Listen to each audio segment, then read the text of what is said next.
Hey guys, welcome back to the channel. This is a story about what if Naruto has the supreme wolf bloodline Naruto x kurenai. Before I start, please support for more amazing content and do consider subscribing to my channel and share this video with your friends. This is written by an I'm Enthusiast, link in the description and support writer. Let's start the video. Chapter 1 Guilty, re-edited. It was a beautiful afternoon back in the hidden village of Konoha. The sun was starting to disappear when a certain blonde chunin could be seen on the horizon, carrying what appeared to be a bloody black-haired human being after one of the worst fights both had in years. Naruto and Sasuke were locked in a warlike battle, and Naruto had to resort to S-rank ninjutsu, later labeled as Inkinjutsu by the god Hokage, because of the danger towards the user's arm, and almost killed Sasuke if it wasn't for the curse seal inside his body. Kakashi and Sakura were walking near the gate, talking about Sakura's improve at medical jutsus, when they stared wide-eyed at the scene in front of them. Naruto appeared in front of the west gate, carrying none other than the Uchiha Sasuke, as they ran towards him with at first happy faces seeing their teammates coming back home. "Sakura, Kakashi-sensei, I made it, I brought Sasuke back just like I promised I would," smiled Naruto, panting a little bit from almost chakra exhaustion. "I can see that, Naruto, you did it, but how did you manage to beat him?"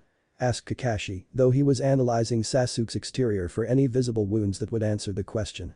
He didn't need to use his Sharingan to notice some slash and deep cuts on Sasuke's body, showing the usage of Futon level chakra. Futon Rasen Shuriken, it was my only hope, Kakashi-sensei.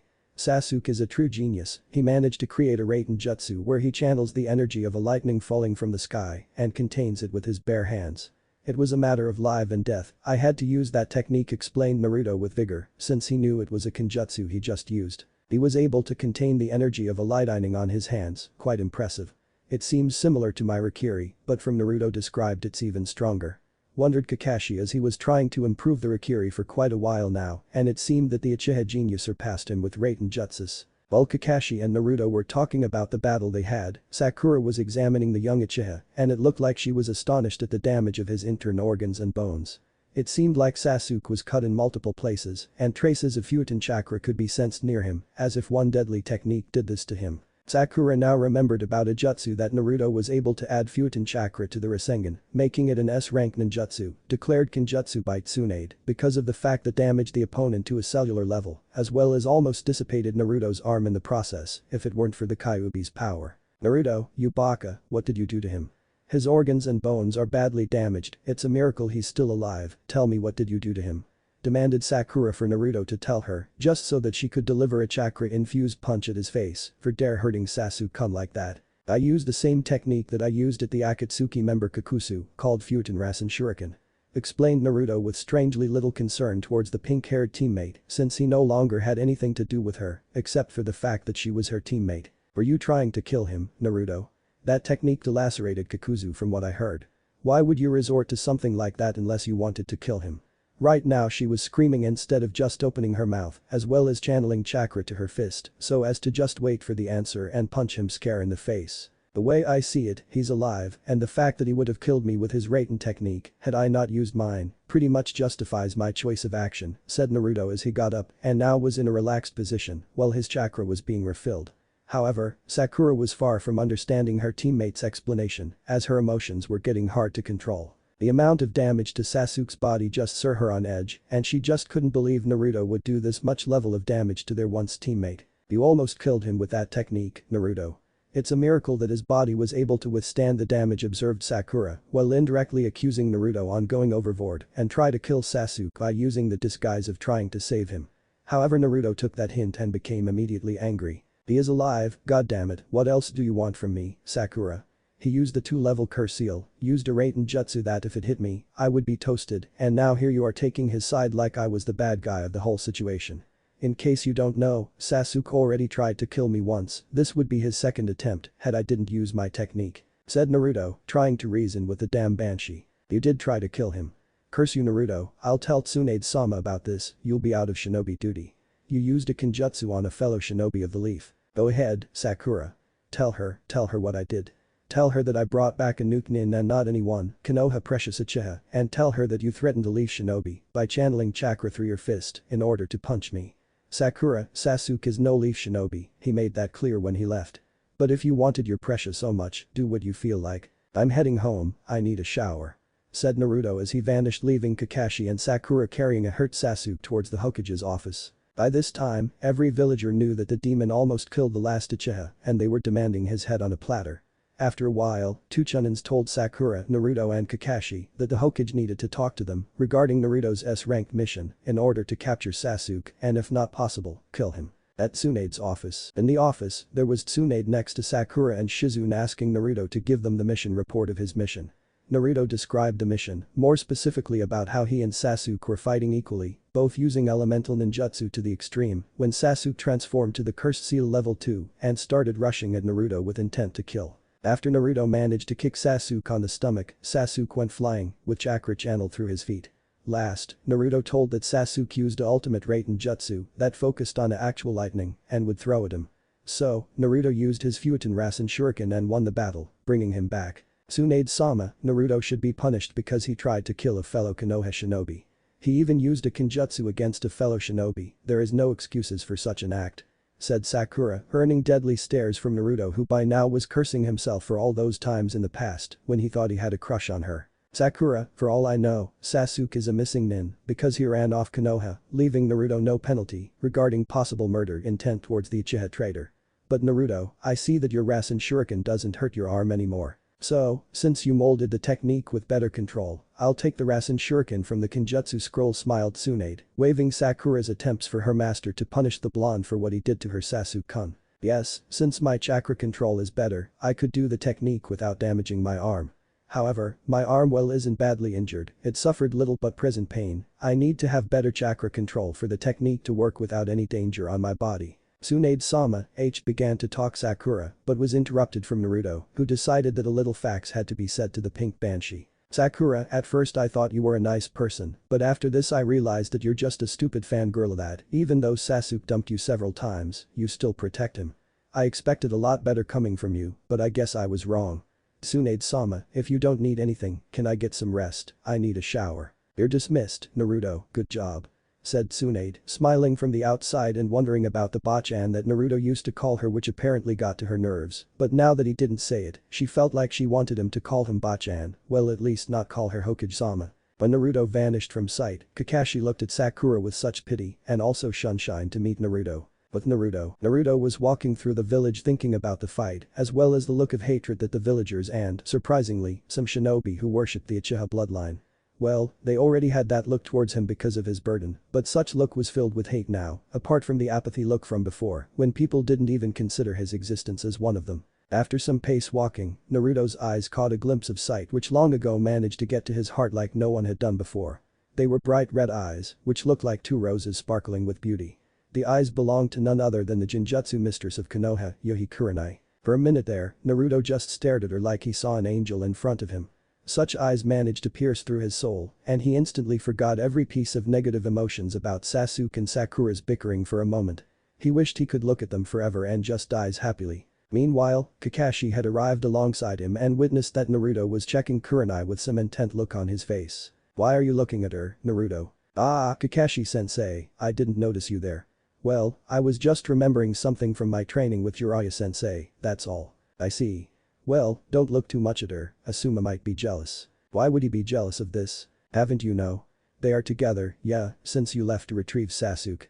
Asuma asked her out one time and she agreed to it. Personally, I don't see why she agreed to it, but what can I do anyway? Said Kakashi in order to study Naruto's behavior and run damage control if needed be. He knew that Naruto had a thing with the Jinjutsu mistress one time, from what he heard from Jiraiya. Oh, okay, then. Well, Kakashi-sensei, I'm heading home, see ya. Said Naruto, trying to hide his emotions, upon seeing that the angel that he saw was with another guy, a jounin named Sarutobi Asuma. See ya, Naruto, said Kakashi as he stared at Naruto's back from quite some time. He remembered Jiraiya telling him about Naruto's encounter with Kurenai. Kakashi felt pity on the boy. Kurenai was known as the Ice Queen of Konoha for a good reason. At Naruto's apartment, when Naruto arrived at his apartment, he immediately went to the bathroom and took a nice warm shower. As he was letting the hot water clean any battle signs on his body, he was thinking of what Kakashi told him about Kurenai and Asuma. Since no one was looking, he didn't need to hide his emotions anymore and just did what every man in his position did when was cheated. He cried, he sobbed, his angel wasn't his anymore. After shower, he went straight to bed, thinking about Kurenai's decision in being with another person. On the next day, Naruto woke up and started making breakfast when suddenly he heard a knock on the door. When he opened the door, an Anbu was there with a note for him to attend at Tsunade's office right away.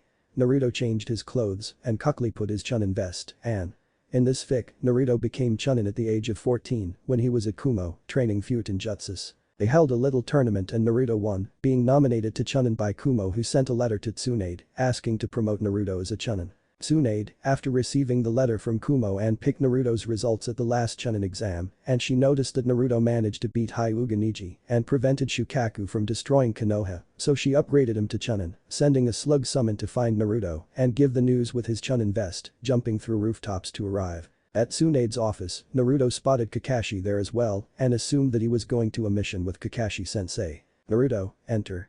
I have a matter of extreme importance that involved your last mission. You see, the council had the same thought as Sakura and they're accusing you of trying to kill the Uchiha bastard. Here is a petition to dismiss you from active shinobi duty from trying to harm a shinobi of the leaf." Figured. Just because the Uchihas were a respected clan, they have these privileges. "So, what will be your decision, Tsunade-sama?" asked Naruto, not showing any signs of anger or any negative emotions, much to the dismay and surprise of the blonde Hokage, who was expecting a huge scream of anger coming out of Naruto, maybe even hearing some shouts along the way, but none came. "In my opinion, Sasuke is considered a missing nin because of his treason to Konoha. Therefore, if any Anbu or a Konoha Jounin were to encounter him, they would try and kill him on the spot. Since you are a Konoha shinobi, you were acting with all powers to do just that, so you are in nowhere guilty for your actions towards the Uchiha traitor. Leave it to me, Naruto, I'll handle the council." "Tsunade-sama, I have a request to ask of you," asked Naruto, as he thought about it after getting out of the shower last night. He needed something to take him away from all the pain. First, his fight against Sasuke, then Sakura protecting the Uchiha over him. Lastly but way more painful was seeing Kurenai, the love of his life, with another man. He needed to get away and he knew what he had to do. "What is it?" asked Tsunade, though she was suspicious of Naruto's body reactions or rather lack of one. "If possible, I would like to join as a member of the Anbu," said Naruto, earning looks from the Hokage and Kakashi. Now, both Kakashi and Tsunade were astonished to say the least. They did not expect this coming from Naruto. The blonde was always the cheerful being with the happy smile on his face, but now what they saw was nothing but a fragment of that being. Once Tsunade asked of the reason why he wanted to be a part of Anbu, he simply stated that he needed to get away from all the pain he suffered yesterday and to forget a certain someone. Kakashi had a hint of who that person would be and wasn't surprised to see that his ex-student was suffering. "Naruto, is that what you want? So I'll grant your wish. Just give me what mask would you be willing to wear to hide your identity?" "Black Wolf." "Black Wolf? Why black?" "Except from you, Kakashi-sensei, Iruka-sensei, Jiraiya and Tsunade-sama, I'm all alone in this world. The black wolf is a sign of my personality. Wolves usually travel in packs, but there is always one of them that travels alone but is feared by most. That's what I want to be from now on, a lone wolf." Tsunade and Kakashi were studying some hint of emotions coming from Naruto and couldn't find any. Suddenly, both of them came to realize that after looking focused to his eyes, they could see the feral grin coming from inside him. Each of them shaked a little at the sight of those eyes. If one were to look deep into his eyes, one could see a mixture with deep blue and a feral yellow color that could show what a nightmare really meant. If Naruto were to use the Kyuubi's power, even Orochimaru would piss in his pants right now. "Black Wolf it is, then. Please attend at Anbu headquarters for your clothes and your test." "Test?" "Yeah, they will test you to see to what area you'll be directed to. You see, Anbu is divided in 5 areas. Tracking, medical team, assassination, demolition and first response team.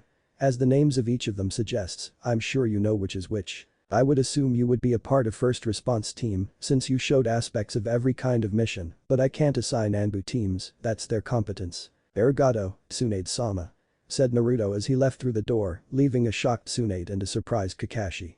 Now, Naruto went to a training ground in order to train his other affinity, which appeared after he came back from killing Kakuzu. Suddenly, a brunette Kunoichi was passing by when her eyes noticed the blonde shinobi going away. Instantly, tears started to fall from her face. She was feeling guilty of the fact that she abandoned him because of his age, but right now she was ashamed of what she did to Asuma and Naruto. After Naruto left to retrieve Sasuke, she started having second thoughts of staying with him since he was younger, so she agreed to date Asuma. But after some thought, she figured that the way Naruto was to her, she felt like he was the one for her and not Asuma. Chapter 2 Anbu's Test. On the next day, Naruto awoke and went out of his bedroom to a little passageway that showed a great view of Konoha's neighborhood as he soft gust of wind passed through his face and literally blew all his worries of the world, even if was only for a second. His only duty today was to showing at Anbu headquarters for his test in the afternoon. Once he changed into his ninja clothes and his chunin vest, he went through the streets of Konoha for a little walk. At some time, he ran into Kakashi and they started talking about doing some training and about Naruto's test. "Heyo, Naruto. How you are up to this morning? Ready for your test this afternoon?" said Kakashi, smiling towards his student who in just a few hours could be the youngest one of the rookie 9 to enter the Anbu Special Forces, and even though Kakashi had the mask, pride was literally visible on his features as he saw Minato's face in Naruto. "Ah. Kakashi-sensei. I'm sure I am. I was just thinking on heading towards the lake. I recently got a scroll on some Suiton jutsus and I would like to have a run on them, see how I do. Maybe, even use them to impress the Anbu judges," said Naruto as held the scroll he was holding and showed to him. "Very good. I got free time, why don't I come along and help you with your training? If I already seen such jutsus, I could see what you're doing wrong and correct them. Also, I would like to talk you about what it's like to be a member of Anbu, consider it my legacy to you. I was an Anbu captain after all." "Great, let's go then," said Naruto as him and Kakashi were tagging along towards the lake in order to see what are those jutsus Naruto wanted to learn as well as practice them to use at the Anbu's test. "So, tell me Naruto. How are you feeling today?" asked Kakashi, earning surprised looks from Naruto since he didn't know that Kakashi knew about him and the Jinjutsu mistress and wondered if his Sharingan was somehow reading his mind as they talked. "What do you mean, Kakashi-sensei? I feel good. I'm about to become an Anbu, what's not to be feel good about?"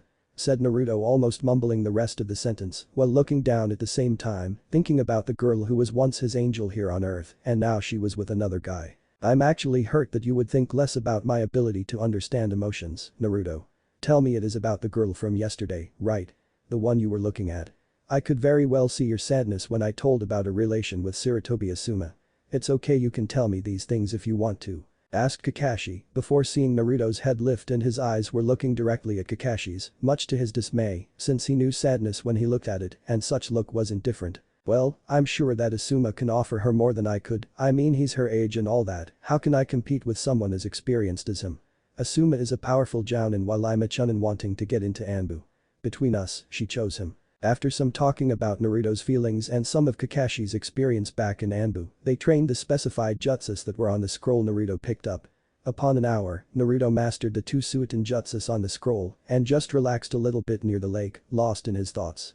"I thought she loved me, but I guess that's not good enough for her. She is a strong kunoichi, she needs an even stronger shinobi to protect her." Needing to change the subject, Naruto and Kakashi talked about Anbu and some tough missions that Kakashi had to endure while being an Anbu captain. "You see, Naruto, at some time in your career, you'll face a lot of death situations in front of you and you know what usually happens to you when you experience strong emotions. As an Anbu, you need to keep your emotions at bay. Anbu are the elite, Anbu are power, agility, stealth, experienced. But I guess you do just fine with your stamina, power and jutsu arsenal, I believe you'll do just fine. Don't need to worry about me losing to my emotions, Kakashi-sensei, as you may or may not see, I'm not that stupid kid who was always jumping around and saying those inspirational craps all the time. And if you are wondering if I am like this because of kurenai, you're sadly mistaken. I dropped that mask a few months after leaving with Uraya-sama for training. Just how do you think I was able to beat those Kumo Shinobis in the first place?" Kakashi tried to look deep at his cerulean eyes in order to understand just who was the one talking to him and, by some point he concluded that he was the real Naruto without his invisible mask of 100 happiness. It wasn't for the fact that he lost his stamina because Naruto managed to learn 2 high-rank Suiton jutsus. Suiton Daibafuku no Jutsu, 1, and Suiton Tsuryuiten no Jutsu, 2, after extensive training time. He was just beginning to understand that even though hopes are what hold a man to purchase his dream, sometimes such man have to face the fact that only hope won't solve anything, sometimes such man have to come in terms with reality and remove some obstacles in his life. Kakashi couldn't say for sure that Naruto forgot about his dream to become Hokage, but he managed to see in Naruto's eyes that if he wants to become the strongest in the village, he had to take 2 things into consideration. Survive and surpass every ninja in the village. Not many ninjas have had the bless to get through these 2 things, and those that manage to do that would gain the title of Hokage of Konoha. 3. After some time, Naruto and Kakashi said their goodbyes. Naruto went to the Anbu headquarters while Kakashi was heading for the dango shop to have some lunch. At the dango shop, once Kakashi entered the restaurant, his one eye caught a little glimpse of a red-eyed kunoichi chatting with the snake mistress known as Mitarashi Anko. Both of them became really close friends together with Yuzuki Yugao, another member of Anbu Special Forces. Yugao was junior Anbu when Kakashi was an Anbu captain. "Heyo, Kurenai-san, Anko-san. said Kakashi as he smiled in a friendly manner, holding his orange book in one hand and greeted the girls with the other, much to the dismay of Anko and Kurenai, since if they could wish for anything was to get rid of the goddamn book, which managed to turn every man into a bloody pervert. Hey-oh, Kakashi said, both of them in unison, but never taking their eyes of the book on Kakashi's hands. So, Kakashi, what have you done today so far? Oh. Not much, I just talked to a blonde friend of mine in the morning and gave him some pointers about suit and jutsus. Kakashi said, leaning over to see any reaction out of Kurenai, with the word blonde being successful, and continued talking. Anyway, I just came by to grab something to eat and then I'll be on my way. After Kakashi disappeared with his dango order, Kurenai and Anko returned with the talking. So, Kurenai, does Kakashi knows any blonde ninja, because I certainly don't recall on any shinobi that had blonde hair. The last one was the Yondaime and he passed away like 15 years ago. Beats me, Anko-chan, she lied, since she knew exactly who Kakashi's friend was, and sadness came apparent on her face, which didn't get unnoticed by Anko. Kurenai-chan, what's wrong? Is about Kakashi's blonde friend. Do you know who is this guy Kakashi's talking about? Asked Anko as Kurenai could just nod, showing Anko that she knew who he was and answered only his name and nothing more, leaving. Uzumaki Naruto. Said Kurenai, looking down just as thoughts rushed her head with images of the blonde smiling upon her, showing such deep blue eyes as well. Uzumaki, I remember now, it's the BURD&4 brat.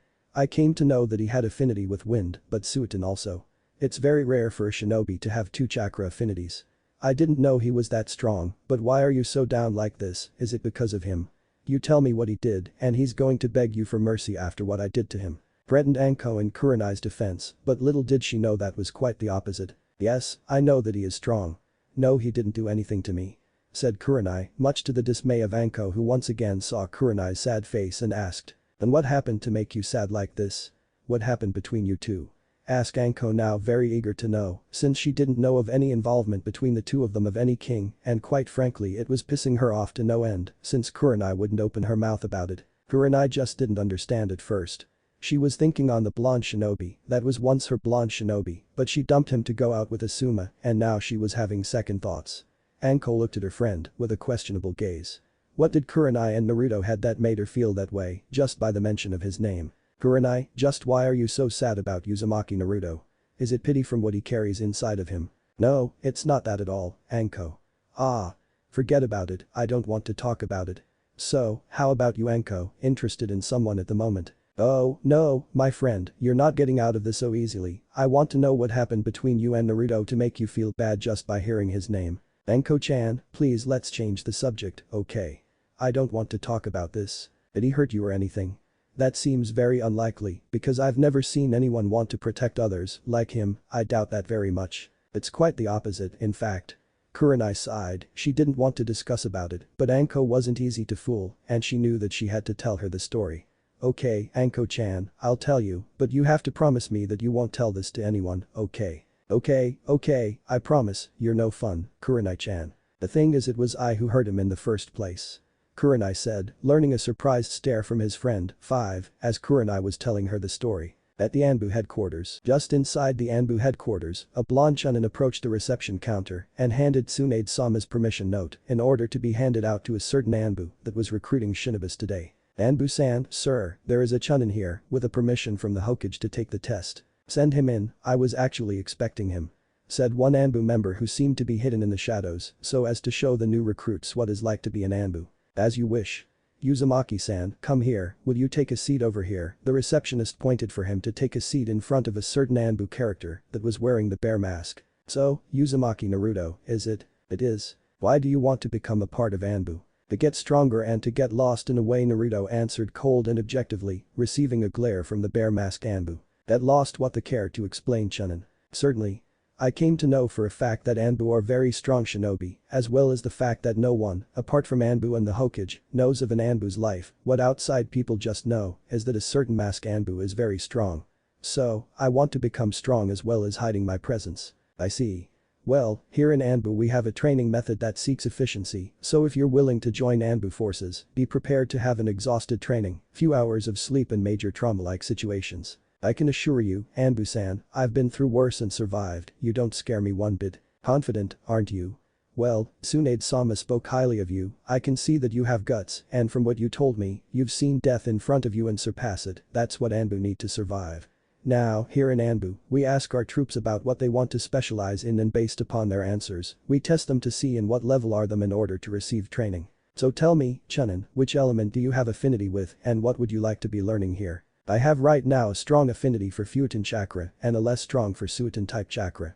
My Taijutsu is low level Jounin level and my Jinjutsu is average. I can only dispel them, but I can't properly use them. So, what I would like to learn is 3 things.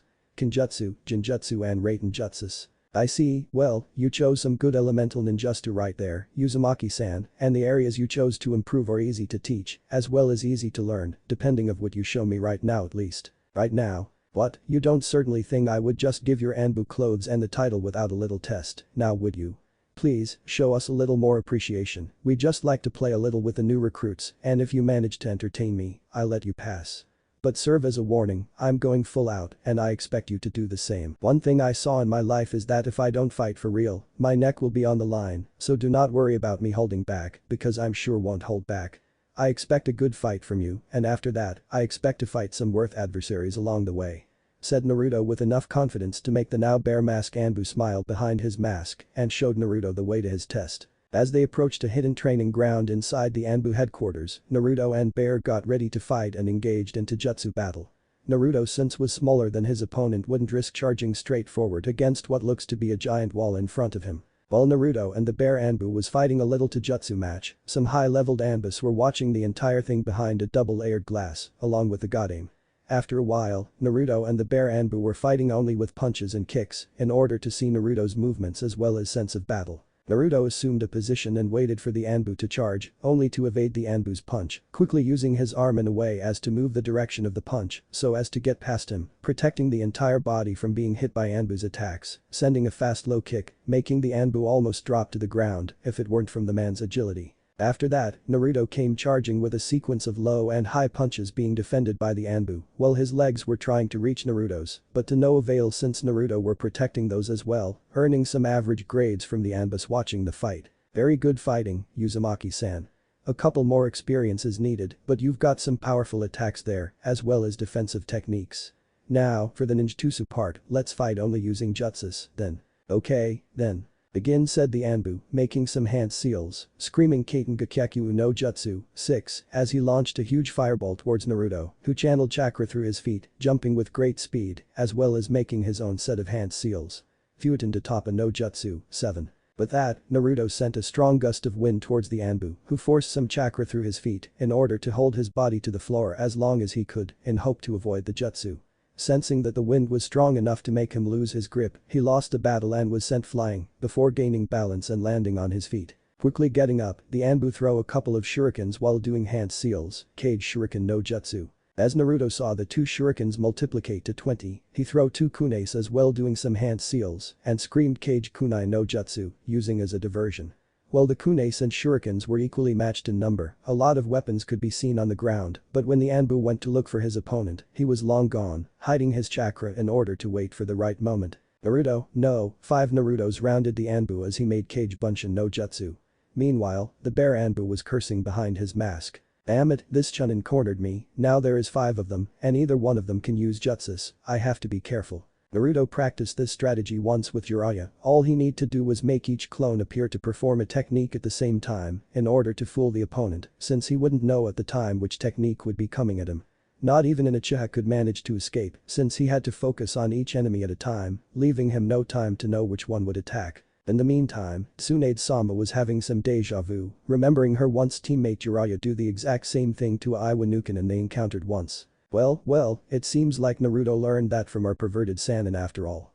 Tsunade said, much to the dismay of those present around her. Tsunade-sama, just what is he doing? Just watch. Naruto is cornering the Anbu with 5 Cage Bunshins. Each Naruto is going to perform a jutsu in order for the Anbu to get confused. You see, he has to attend to probabilities. Since Naruto has enough chakra for each clone to use, he can either make them release all jutsus at once or fool the opponent since he won't know which one is going to attack. That's brilliant, Hokage-sama, you said he learned from Jiraiya-sama. This Chunin is very interesting. Back at Naruto's fight, each of the clones were making different jutsus, scaring the Anbu a lot since he knew he could receive all 5 of the jutsus. Suddenly, the 5 clones screamed mostly at the same time. Fuuten Datapa no Jutsu, Rasengan, Suiten Daibafuku no Jutsu, Fuuten Rasen Shuriken no Jutsu, Suiten Suryuiten no Jutsu, earning a wide-mouthed stare from everyone behind the glass, as well as the bear Anbu. You can stop now, Uzumaki Naruto, you've passed the test. Congratulations. Said the bear Anbu, merely able to hold his composure at the display of Naruto's abilities with high-level jutsus, and the fact that he wasn't even tired yet proved that his stamina and chakra capacity were something to call on. Thank you, Anbu-san, I'm quite honored to be a part of Anbu forces, said Naruto, politely bowing at his once opponent and now co-worker. You earned it. Now, as you can see here, your supplies are on top of that table over there. You'll have the standard Anbu uniform and a katana, since every Anbu has one. Now, we have two choices of katanas. Since you have Fuuten chakra affinity, you can choose a katana which steel was forged in order to channel the wind chakra and make your sword not only sharper but also much stronger. I'll have the Fuuten katana. Very well. So, you can change over there. Go and return for your nomination by the Gadim-sama as a new member of Anbu forces. Understood. In nothing but a minute, Naruto appeared back in the room with his Anbu gear all settled, now standing before the bear Anbu, Tsunade-sama, ex-Anbu Black Ops Hada Kakashi and a few other Anbus. Why, I'm not surprised to see you here, Kakashi-sensei. Said Naruto as he managed to take a glimpse of Kakashi reading his book at the corner of his eyes. Do you really think I wouldn't be here to see one of my students become a part of the elite troop of Konoha? I knew you were going to pass, Naruto, and you sure did.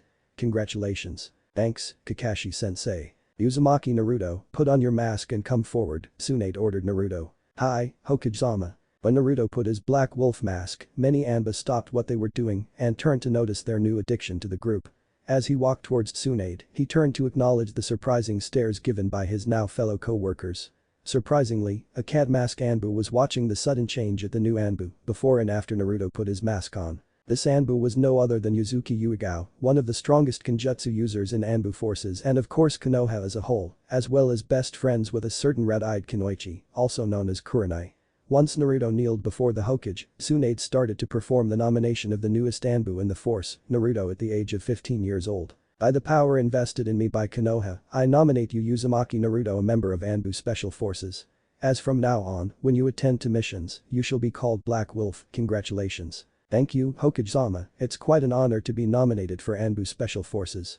Said Naruto, now with the Anbu Special tattoo already placed on his left arm, between the shoulders and the biceps. Tsunade, even though didn't show, was sad that the once hyperactive unpredictable ninja of Konoha now standing next to her with a serious face and respect towards her, that she immediately came to miss the old blonde shinobi. While looking at Naruto, the only aspect that could resemble Naruto was his golden hair. Almost crying, she thought. Uzumaki Naruto is no more, now he is Black Wolf of Konoha. Now turning to see Kakashi, she wondered, Kakashi, could you see Naruto inside that black mask? Asked Tsunade, seeing the once hyperactive Naruto hiding behind the Black Wolf mask, wondering about the fact that Naruto never ceased to amaze her with his decisions and conquests in battles. I'm afraid not, Hokage-sama, the Uzumaki Naruto you know no longer exists. How can you tell? Asked Tsunade surprised by what the lazy Jounin said to her about Naruto's true self. You see, this is the real Uzumaki Naruto, Hokage-sama. The one you meet was only a mask he wore, so people could forget what he carries even if it were for a little bit. Do you think Minato did well by doing this to his son? I understand that he did it to save Konoha, but he doomed his son to carry that much of a burden. You know, Kakashi, at some level, I can't seem to decide whether the Yondaime chose wisely by putting his son to this never-ending battle. Even though Naruto changed a lot, he still vows to protect the ones he came to love. It was his decision to turn to Anbu, not only because he wants to be strong and well disciplined. There's more. Explained Kakashi. Konoha's Yunjutsu mistress. What does kurenai have to do with it was all Tsunade managed to say, until she remembered Jiraiya saying about his relationship with the red-eyed Kunoichi. In spite of the burden that he carries, he also suffered deeply when he returned from bringing back Sasuke, only to see his beloved dating Sarutobi Asuma. Just how much beating can he take and just be able to sleep at night? I already lost count, Kakashi, just who is he? Kakashi just answered short and painful. He is Konoha's Black Wolf. Hi. At Naruto's apartment. Once Naruto went to his apartment, Kakashi went to his and Tsunade went to her office, feeling pity on the new appointed Anbu. I don't think I could even hear his story that I would become insane. I can't imagine what's passing on your mind. Now, Naruto, you're so close to us, but you're further than before. What happened to you? I actually miss your old foolish self, you little brat. Muttered Tsunade, holding tears from remembering Naruto when he put the Anbu mask on. It was like the old one vanished from sight and a new one appeared, stronger, wise, experienced, determined Black Wolf of Konoha.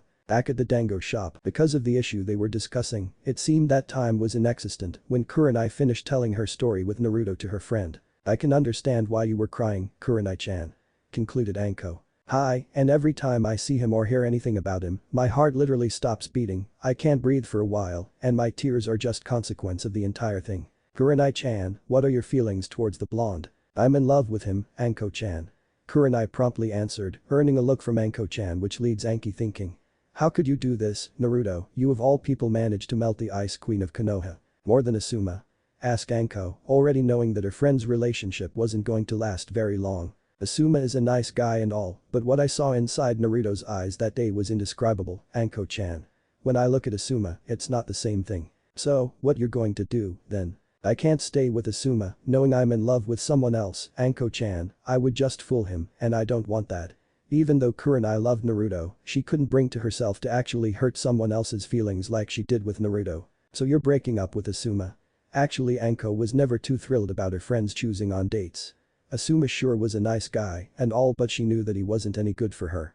Asuma, a chain smoker, was a brute guy and was no use to be dating material, at least not to Kurenai's standard, but the way she and Naruto met, Anko just saw the blonde shonen in a new light. "I never should have dumped Naruto, Anko-chan, now I have to talk to Asuma in a way that he don't get hurt. Just do what your heart and intuition tells you, my friend. If Naruto is what you want, then you shall get him. Thanks, Anko-chan. Well, it's getting late and I should wake up early tomorrow to meet with my team, so I'm going to take a quick shower to brush off things. To that, I'll head home as well. I have to be prepared for tomorrow, an Anbu force captured some missing nin this morning, and they are arriving tomorrow. Me and Ibiki will have to tour to interrogate them a little bit, it will be fun. It's been a while since we had a bunch of missing nins to play with." Same old Anko. "Well, good luck with the interrogation thing." With that, both shunshined to their own apartments to call the day. Kurenai entered her apartment and emptiness surrounded her once again, she was cursing herself for being so weak. She was biting her lips out of anger, she just wished to punish herself from breaking Naruto's heart like that. He already have so much to suffer in his life, he shouldn't have to suffer because of my rash thinking. As she was getting ready to sleep, images of the blonde shinobi rushed inside her mind and she stopped breathing once again. She thought she deserved to be like this, she considered this to be Naruto's voice calling up to her for what she did to him. But she would as hell do the right thing and obey what her heart has been telling about. It could take some time, but I must do what I must. Naruto-kun, please forgive me. Chapter 3 Kurenai's decision. At her bedroom, Kurenai was having one of the worst nightmares of her life. She was on a forest near the hidden village of Konoha and she saw Uzumaki Naruto standing right next to her, saying something about the Kyuubi and the fact that it's coming their way. "But Naruto, how can the Kyuubi come here when it's trapped within you?" "I don't know, Kurenai, but you don't have to worry about it, run, leave me here, I'll protect the village from the Kyuubi since it's my burden to carry and only I have the power to stop the fox, go, Kurenai." Kurenai then lifted her head in extreme fear at the vision of the nine-tailed monster. "Kurenai, what are you doing? Get out of here, hey damn fox, I'm the one you want, if you want to kill someone, then I'm here, come and get me." Once said that, Naruto vanished and the Kyuubi started following him just for her to see a flash, and the two were gone. When she was crying her hearts out, she turned to listen Naruto screaming out of nowhere, "Just remember that I'll always love you, Red Rose." Instantly, when the sun appeared through her face, she woke up and screamed his name repeatedly, not realizing that she was having a nightmare. Right there, she knew that she had to do, actually, two things. She put on her everyday jounin wear and went out to find the one she needed to give the sad news, the one and only Sarutobi Asuma. Suddenly, she got a glimpse at the tall bearded man in front of her and called him. "Asuma, Asuma," screamed Kurenai like a mad woman, while thinking how to tell him what she intended to, without hurting his feelings, or if so, don't hurt him too much. Kurenai was thinking if Asuma was the same way inside as he was outside. Outside he was a brute force man, the barbarian type, but how he was on the inside is what she was worrying about since the news that she was about to tell him wouldn't be pretty. "Kurenai, where's the fire?" said Asuma, actually worried about the red-eyed Kunoichi. Kurenai was very subtle, never taking to express much of herself in public like she was now.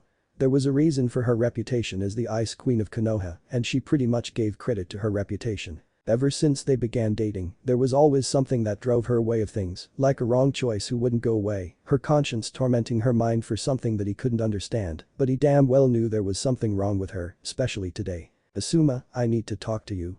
Simple and to the point. Kurenai pondered about how to tell the guy, have a conversation first, and then tell him or spell it out, and hope that he didn't take it bad from being dumped by the red-eyed jounin. She decided to just tell him and see what happened. "Okay. Not here, come." said Kurenai as she hopped through rooftops heading for an empty training ground. Asuma for his part had completely lost any hope of trying to guess what Kurenai wanted to tell him about. Mystery was one of her most noticeable features and he became somewhat annoyed by such a fact. So, Kurenai, what do you want to talk about and why we need to talk in private? Is there something wrong? Asked Asuma in a cool way while taking a cigarette out and light it in his mouth, fulfilling his nasty habit, which by the way was his way of coping with things he saw along the way of his shinobi life. Kakashi read Icha books, Anko and Ibiki torture missing nins for such a thing, bunch of sadists, and Asuma smoked. Asuma, first I want you to promise that you're not going to hate me or misjudge for what I'm about to say, okay? Said Kurenai, making the bared smoker now more worried, since with Kurenai, all could be expected. Little did he know that what he was about to hear would make drop his cigarette on the ground. As the couple seemed to be talking with each other, Kakashi was passing by, obviously reading the new book Naruto handed to him called Icha Tactics. He was giggling like a maniac when his eyes caught Asuma and Kurenai talking about something, and from both their looks, things looked pretty serious. Now, back to the couple, Kurenai was now debating inside her head about how to put it. Not wanting to drag the situation any longer, from fear that someone would come and ruin the whole thing or a mission that needed them both, Kurenai had to say it one way or another. Asuma, I'm in love with someone else. I'm sorry, but I just can't stay in a relationship with other than the one I'm in love with. There she said it. Surprisingly, a 100-pound weight slipped off her shoulders and a light feeling rushed through her chakra coils. It was like she just found the key for total happiness. Kurenai was glamorous. Asuma on the other hand, wasn't nearly feeling the same thing. To say that Asuma was taken aback was an understatement, he was shocked by an upgraded version of the Chidori running through his veins and bones. But right now, Asuma was searching his mind to remember just who have the heart of the Genjutsu mistress and he at least deserved to know who the guy is. Kurenai, tell me, who is he? I think I deserve an honest answer here. Asuma was fuming alright, but he wasn't known for dwelling much on emotional situations, the man was indeed a barbarian, and such feelings for him just didn't hang around that much inside him, or at least at the moment it wasn't. Yes, Asuma, you deserve an honest answer. The one I'm in love with is Uzumaki Naruto. There she said it. At that statement, both Asuma and Kakashi couldn't form words in their mouths to comprehend what Kurenai said. What Naruto, but he's only 15 years old, he's only a chunin, she can't be serious. Asuma, she is in love with Naruto. Man, and I thought Icha was good, this is something else. Kakashi, Kurenai, you're supposed to give me an honest answer here. Naruto is only 15 and a chunin. How can he be the one you're in love with? Babbled Asuma, now angrier from losing Kurenai to a brat with pretty much half their age and probably half their experience as shinobi of the leaf. Little did Asuma know much about how much Naruto suffered in his life because of Nine-Tailed Demon. Asuma, I'm sorry but I can't explain why, I just do. I hope you can forgive me for deceiving you all this time, but I just couldn't go through with this, knowing that I'm in love with him. I just can't. Forgive me Asuma, I was actually seeing him before I was with you and I made a huge mistake, I'm so sorry. Said Kurenai, opting to just leave him be for the moment so she could attend to her other objective, that was finding the love of her life again. She figured that Kakashi would know about his whereabouts since Kakashi and Naruto were like brothers to one another, even though the lazy jounin was Naruto's sensei. Upon seeing him near a tree reading a certain book that she usually scowled him about reading it in front of a female audience, actually, Tsunade gave every Kunoichi an S-ranked mission that was to destroy all traces of the book's existence around the Fire Country. As she arrived, he raised his head and turned to look at Kurenai. Kakashi, I want to talk to you about your blonde friend. Said Kurenai, remembering about the weird nightmare that she had involving Naruto and the Kyuubi. What about him, Kurenai? Replied Kakashi, displaying a look of total apathy to the outside world, earning an A+ and showing everyone he just didn't give a damn about anything, but inside Kakashi was interested in what Kurenai wanted to talk to him about Naruto. I had a dream last night, Kakashi, about Naruto and the Kyuubi. At this, Kakashi took off his eyes from the orange book and stared at her. Tell me about it. Well, I and Naruto were at the Firelands forest and he said that I needed to run and save myself because the Kyuubi was coming. Naruto attracted the attention of the monster out of me, saying that the monster was his burden alone to carry and that no one had to suffer because of it. As I ran from the scene, I turned to see a bright light towards their direction and then I woke up, screaming his name thinking he was dead and took the fox with him. I don't know what that mean Kakashi, what do you think? It seems that Kami wanted to show you just what he told me, Kurenai-san. Said Kakashi, remembering about Naruto talking about his burden, but also wondering about Kurenai's dream and the fact that she had the dream practically on the same day that Naruto told him about it. What do you mean, Kakashi? Now Kurenai was taken aback by this. She figured that was just a nightmare, and here comes Kakashi who knows him better than anyone, tells her that the dream was very similar to what Naruto told Kakashi. Naruto said to me that he couldn't stand to see the ones he loved being taken away just because of the burden he carries. Naruto, by some time, realized that if the Yondaime trusted him to carry the Kyuubi, then it was his alone responsibility to bear. Said Kakashi, as he sighed thinking about Naruto's face when he told that to him, and the way he was looking at him was frightening to say the least. Naruto didn't look sad, he was feeling nothing, it was like he came in terms with accepting his destiny that the Yondaime put him to. Just how can he say something like that, Kakashi? Doesn't he trust his fellow teammates? Said Kurenai, trying to hold her tears while pushing back memories from the dream which involved Naruto doing the exact same thing in a way. Kurenai, I don't think you realize what's going on here. When he grew up, because of the Kyuubi he didn't have a single parent to look out for him, no one wanted to take care of him because they were afraid that the demon would kill them. Naruto grew all alone. When he met Iruka at the academy, Naruto found the first one that cared for him, then he joined Team 7, and then he met Jiraiya and Tsunade-sama. How do you think he would feel if he saw someone close to him, someone that took the liberty of knowing himself for who he really was, other than Kyuubi brat? As Kakashi's words were entering into Kurenai's ears, her heart stopped once again, and she couldn't breathe once again. She wanted to be there for him, she wanted to hold him once again, and she wanted to just stare at those cerulean eyes. She wanted to be with him and share his burden with her. She didn't want for her love to feel like he was feeling right now. Kakashi, please, you are the one that he considers the most, you've got to tell me where he is, I need to find him, please.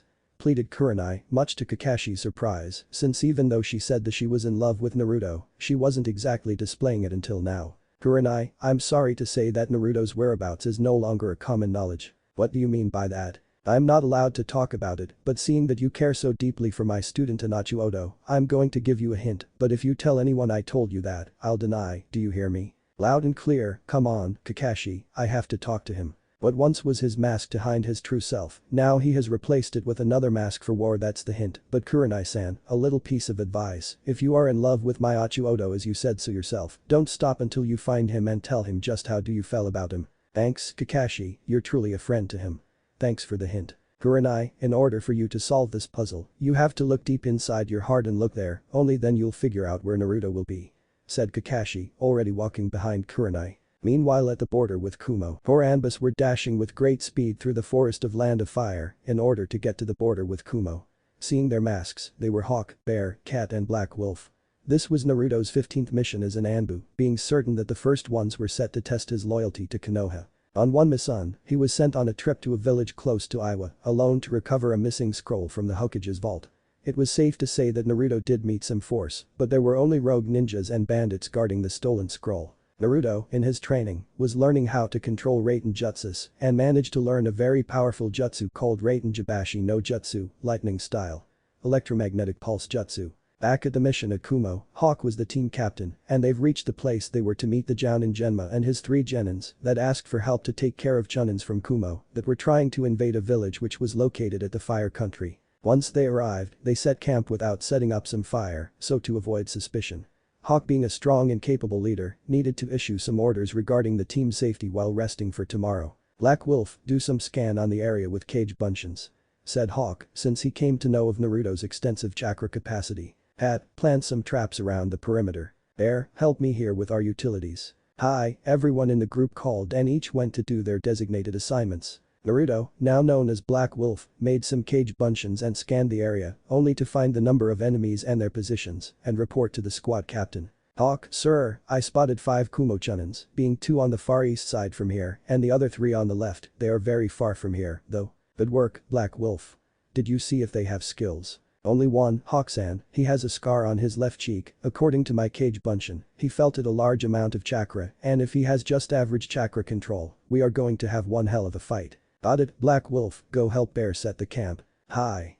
Said Black Wolf for Hawk to turn and take a good look at his new soldier. Behind Hawk's mask, he was caught wondering about Black Wolf and the fact that he was only 15 years old and already a part of Anbu Special Forces. Nearly everyone in Anbu has at least 20 years old, yet Black Wolf had so far displayed an excellent job. Hawk would not be surprised if Black Wolf would become Anbu captain very soon. On the next day, Hawk and the rest of his team proceeded with their plan to wipe out the Kumo Chunins from the village. That meant Black Wolf and Bear would go after the group with the strongest of them, since Black Wolf was also the Anbu with most chakra capacity and excellent stamina, and the other 2 went to fight the others. Once they arrived at the location of the Chunins as Black Wolf said they would be, Bear and himself was suppressing their chakra in order to avoid detection and if possible, take out the enemy without having to fight. Bear was greedy, so he wanted to take on the high-level Chunin, leaving Black Wolf to kill the weak one. Once they defined their target, both of them rushed to a place that they could get a clear shot and attack the ninjas, knocking them off. Black Wolf took care of his one, but Bear was discovered by the high-level Chunin, who actually was an A-rank shinobi of Kumo, a dangerous one, and the thing was that he knocked Bear out, leaving Black Wolf to deal with him. So, Konoha Anbu came to play with us. Said the Kumo shinobi with a smirk on his face that looked like he was extremely confident about something. Uchi Karaku, ranked A-rank shinobi, if you don't leave this premises right now, I'll be forced to imply on you the same fate that your friend there had, only I can't guarantee that I will go easy on you. That guy was a pain in my ass, he always irritated me, I should thank you for taking him out. I see, well so you don't mind if I keep his head, for collection. Said Naruto, apparently holding the guy's head and showing to the one who after seeing the head, pretty much confessed that was actually a friend of the man who supposedly was killed much to Naruto's grin, knowing that his little plan worked. You bastard, I didn't think Konoha Anbu could be so sick-minded. You just killed my friend there, and for that you'll die by my hands, mark my words for it. Little did he know that he was trapped in one of Naruto's newest genjutsu techniques, which made the others see things that in reality weren't happening. Uchi was furious at Black Wolf for doing that to his teammate, charging at Black Wolf with blinded rage, only for Black Wolf to start making hand seals for cage bunshin and started pounding Tucci with a swift jutsu combo, kicking him hard in the stomach. With great speed, Tucci formed some hand seals and screamed Futon to Toppa no Jutsu, wind style. Great breakthrough jutsu dot in less than a blink, the huge gust of wind came rushing at Black Wolf, leaving him only one way out of it, by channeling chakra through his feet, he jumped away from the force, leaving his enemy wide open for an attack. Naruto threw one shuriken and multiplied forming 10, by making some hand seals and screaming cage shuriken no jutsu. All the shurikens hit the target, making him lose some blood. Because of this, the enemy fainted from blood loss, leaving Naruto clear to see how this teammate was doing. Bear, are you okay? Asked Naruto after he helped the big Anbu member getting up from the ground. Black Wolf. What happened to that guy? Asked Bear, since he only remembered being taken out by the Kumo shinobi by surprise. Bear was berating himself from underestimating the guy's ability, since with one hit, Bear was on the ground, unconscious. I managed to knock him out and I'm going to capture him, he is an A-rank shinobi from Kubo and presence guaranteed in Konoha's bingo book. Said Naruto, remembering the time when he was reading the bingo book like Kakashi was reading his Icha Icha. Good, then, while you do this, where is the other one? I'm going to pick him up for questioning. He is next to that house over there, knocked out on the ground. Could you tie him up for us? Hawk and Cat must be here anytime now. Got it? I'll do it. Just as Naruto were tying Tucci, Hawk arrived with Cat with his captures and requested report. Black Wolf, report. Hi. As we arrived to our location, I managed to take out one of them, but the High Chunin from Kubo discovered Bear's position, knocking him out for a time. As I engaged him, I started pissing him off using a genjutsu to appear that I was holding his teammate's head and showing to him. So I took him on a cage bunshin to Justu and managed to send him flying. He, after that, sent a Futon technique at me, in which I dodged and finished him with cage shuriken no jutsu. Good work, Black Wolf. Mission accomplished. Congratulations, team. Let's take these guys to Ibiki-san for interrogation. At Tsunade's office, Tsunade was finishing her paperwork when, suddenly, 4 Anbus shunshined inside the office and screamed loudly for even Shizune to hear outside her office. Mission accomplished, Hokage-sama. You guys don't have to shout, I can hear you. Congratulations, your paycheck will be available once you arrive at the headquarters. Congratulated Tsunade, proud of the fact that this Anbu squad was becoming along greatly with some mission success in a row. Hokage-sama. During our mission, Black Wolf here managed to capture an A-rank Kumo ninja named Tucci Karaku.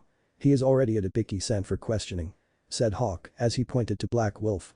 Naruto for his part was scowling Hawk since he entered into Anbu just so that he wouldn't be showing his face, and yet here is his captain, boosting his image to no one less than the Hokage. Is that right? We have quite a bounty with this guy, congratulations, Black Wolf, you are to receive the bounty once Kumo pays his rescue money. It took a while, but Tsunade remembered who Black Wolf is and she was trying to see him, even it's just a glimpse of the once hyperactive shinobi she was getting used to. Everyone, dismissed, except Black Wolf, I need to talk to you. Hi, Hokage-sama. Hold on a minute, Black Wolf. Shizune, are you there? Please come here. You asked, Tsunade-sama. Yes, prepare a message for Kumo, tell them that we captured this shinobi here trying to harm one of Land of Fire's villages. Hi, Hokage-sama, said Shizune, looking directly at the black mask Anbu with slight fear. He was tall, blonde hair, and he was expelling some dangerous aura around him, almost like saying do not mess with me kind of thing. His eyes were feral yellow, and the mask of his was scary as hell. You shall not fear him, Shizune, you happen to know him for quite some time now. Said Tsunade, trying to resist the urge to chuckle at her apprentice's reactions towards the new improved Uzumaki Naruto. Hi, Hokage-sama, it's just that his mask is scary, that's all. Said Shizune, earning a grin from Tsunade. Come on, Shizune, you know him as well as I do. Is it? Yes, he is. Sorry, I'll excuse myself, Hokage-sama, Anbu-san. Said Shizune with some thought. Is that Naruto? I can't believe it. So, Black Wolf, congratulations on capturing the Kumo-nin, or shall I say Uzumaki Naruto, said Tsunade, trying to catch an emotional reaction on the boy by revealing his name just so that she could see a single reaction out of him, but to no avail. Tsunade-sama, if you're trying to make me look uncomfortable by sharing my identity, with all due respect, that won't. Is there anything you want from me, Hokage-sama? No, you're dismissed. Said Tsunade, frustrated from trying to see just a little glimpse of emotion coming out of the blonde Anbu. Back at Kurenai's apartment, she was thinking about Kakashi's hint. Actually, she couldn't stop thinking through her entire mission together with her students, Inyazuka Kiba, Aburam Shino and Hyuga Hinata. Only half an hour before it, she was at Tsunade's office, being dismissed. By the time her team were leaving the administration building, they heard an Anbu squad returning from some mission and screaming something about mission accomplished and a certain Black Wolf that managed to capture an A-ranked Kumo-nin. She was puzzled. But she was apprehensive as hell. She still hadn't seen Naruto yet, but she was determined to find her true love, at all costs. She was caught wondering about Kakashi's hint that said what once was his mask to hide his true self, now he has replaced with another mask for war. Kurenai also remembered Kakashi saying that she had to look through her heart to find out. It was a little over than 10 p.m. And she was lying down on her bed, but she couldn't get any answers. Damn Kakashi and his underneath. After some time, 4 a.m., she couldn't sleep, she was awake all night, thinking about how good Naruto's chest was when she used it as a pillow to rest and forget of all her troubles. She missed him so much, but she was determined to find him, so she started bumping on his head for her brain to just give the answer. Suddenly, she remembered when she first saw his eyes and remembered that this wasn't the loudmouth hyperactive ninja she once came to know. What once was his mask to hide his true self, Naruto take off that mask and replaced for a mask or war. It was as this moment that Kurenai was out of breath, she couldn't believe that she was so stupid, it was the perfect hint. Naruto took off his mask to hide his true self and replaced for an Anbu mask, Naruto became an Anbu. To say that Kurenai was happy, it was an understatement, she was jumping all over her bed, knowing that she was one step closer to find her true love. She was wondering. Of course, he is Anbu, otherwise I would have seen him somehow. Kurenai was lucky, she knew that Tsunade would know where Naruto was, cause she is the one directly above the Anbu forces and she have her friend Yuga working there as well. When the sun struck on her room, she felt a little bit tired, but now she couldn't sleep. Suddenly, a knock on the door, when Kurenai opened it, she saw Hinata. Good morning, Hinata. Good morning, Kurenai-sensei. Tsunade-sama called us to get to her office. Okay, then, I'm going to change and I'll be right there. Hi. At Tsunade's office. Once at Tsunade's office, teammate entered to see a sleeping Hokage drooling all over some mission scrolls, so Kiba asked his dog Akamaru to wake her up in a light manner. When the huge dog approached Tsunade, he licked her from chin to her forehead, waking the grumpy Tsunade. Inyazuka Kiba, if your dog is any way near my face again, he'll be sent to the dog pound, understood? Hi, Hokage-sama. Replied a frightened Chunin. Teammate presenting ourselves for mission, Hokage-sama.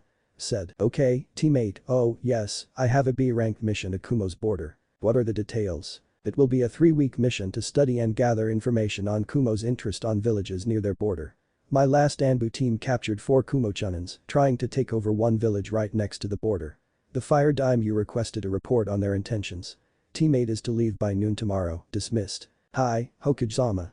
After that, teammate left except Kurenai who wanted to talk to Tsunade in order to get some information regarding Naruto's whereabouts. Yes, Kurenai, what do you wish to talk about? Hokage-sama, I was wondering if you've seen Naruto around. Asked Kurenai, which came as a surprise for Tsunade and she didn't make any efforts in hiding anything. Why the sudden interest? Asked Tsunade, already knowing about their affair from Jiraiya, but wanted to see where this was going. It's just that I haven't seen him around anymore, that's all. Lied Kurenai. Are you sure? What do you mean, Hokage-sama? It's nothing, really, forget about it, said Tsunade, hearing what she needed to know. I'm sorry, Kurenai-san, but I cannot tell you about Naruto. Why is that? He is no longer a regular ninja of Konoha. You have to promise me you won't spread this information, okay? If I learn that you told this to anyone, I'll have you expelled from the ninja order, do I make myself clear? Yes, Hokage-sama. Well, you see, he is part of Anbu now. Anbu? He is only 15. Asked Kurenai, trying to deceive Tsunade so that she wouldn't know of Kurenai and Naruto's relationship and the fact that she wanted him back to her by all means possible.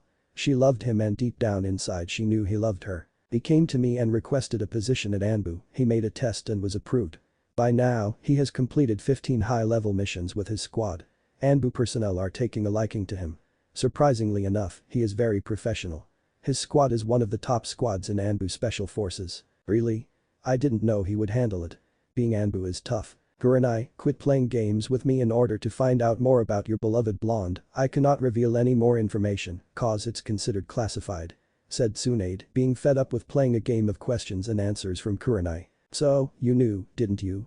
Mumbled Kurenai, looking down to the ground in shame since thoughts of what she did to Naruto appeared again in her mind and sadness could be felt. Yeah. You want to be with him, don't you Kurenai? Very much, Hokage-sama, I think I'm in love with him. Said Kurenai, earning a wide-eyed look from Tsunade who right now was screaming inside her head. What? How wow, Naruto, you managed to melt the heart of the Ice Queen of Konoha. Tsunade couldn't form words as she was paralyzed. Hokage-sama, are you okay? Asked Kurenai, somewhat afraid to know about Tsunade's opinion on the matter since the Hokage was like a mother figure to Naruto. Oh, I'm fine Kurenai-san, do not worry about him, you'll find him eventually. Now, I believe your team have a mission to complete. Hi, thank you Hokage-sama. Said Kurenai as she bowed and left the room, leaving a wondering Tsunade. My god, Naruto, you're full of surprises, aren't you? You just can't get enough of changing people for the good I mean. Chapter 4 Lone Wolf. After talking to Tsunade, Kurenai went back to her apartment so she could rest for the day since it was already nighttime. Suddenly, a swirl of leaves could be heard from her living room, appearing no less than the snake Mistress Mitarashi Anko. She was there in hopes of talking to her friend about the blonde fellow that suddenly grew her interest sky high. Anko was still dazed by the fact the one known as Ice Queen of Konoha was falling in love with a supposedly young but also good-looking chunin. Once Kurenai sensed the familiar chakra signature, she went to the living room only to see her best friend with a little bag on her shoulders. Greetings, Anko-chan, what are you doing here? Greeted the red-eyed beauty like it was an everyday occurrence that her snake friend appeared in her living room when she wanted to talk or just hang out with Kurenai. Anko happened to have only 2 friends in Konoha who didn't treat her like a snake. Oh, Kurenai-chan, I'm touched that you did not welcome me to your home, I just thought of keeping you some company and get to talk about the blonde gaki for a bit. That story of yours really got to me, you know. I'd never think someone like him would get to you that much. Said Anko, only for Kurenai to look down to the floor, feeling sad of hearing what her friend said. What about him? What not about him? 2 chakra affinities, chunin at the age of 15, handsome, have beautiful blue eyes as you said. Of course, if what you said back there is true, then he is one hell of a guy. Mumbled Anko that last part, mostly to herself from imagining Naruto and Kurenai together in a provocative. Yes, he is indeed quite a guy, Anko-chan. I wouldn't be feeling the way I do towards him if he wasn't. Add to the fact that I came to know yet another feat that he was able to do. Instead of just a chunin at the age of 15, he recently entered the Anbu and he is now a member of the Anbu Special Forces. What?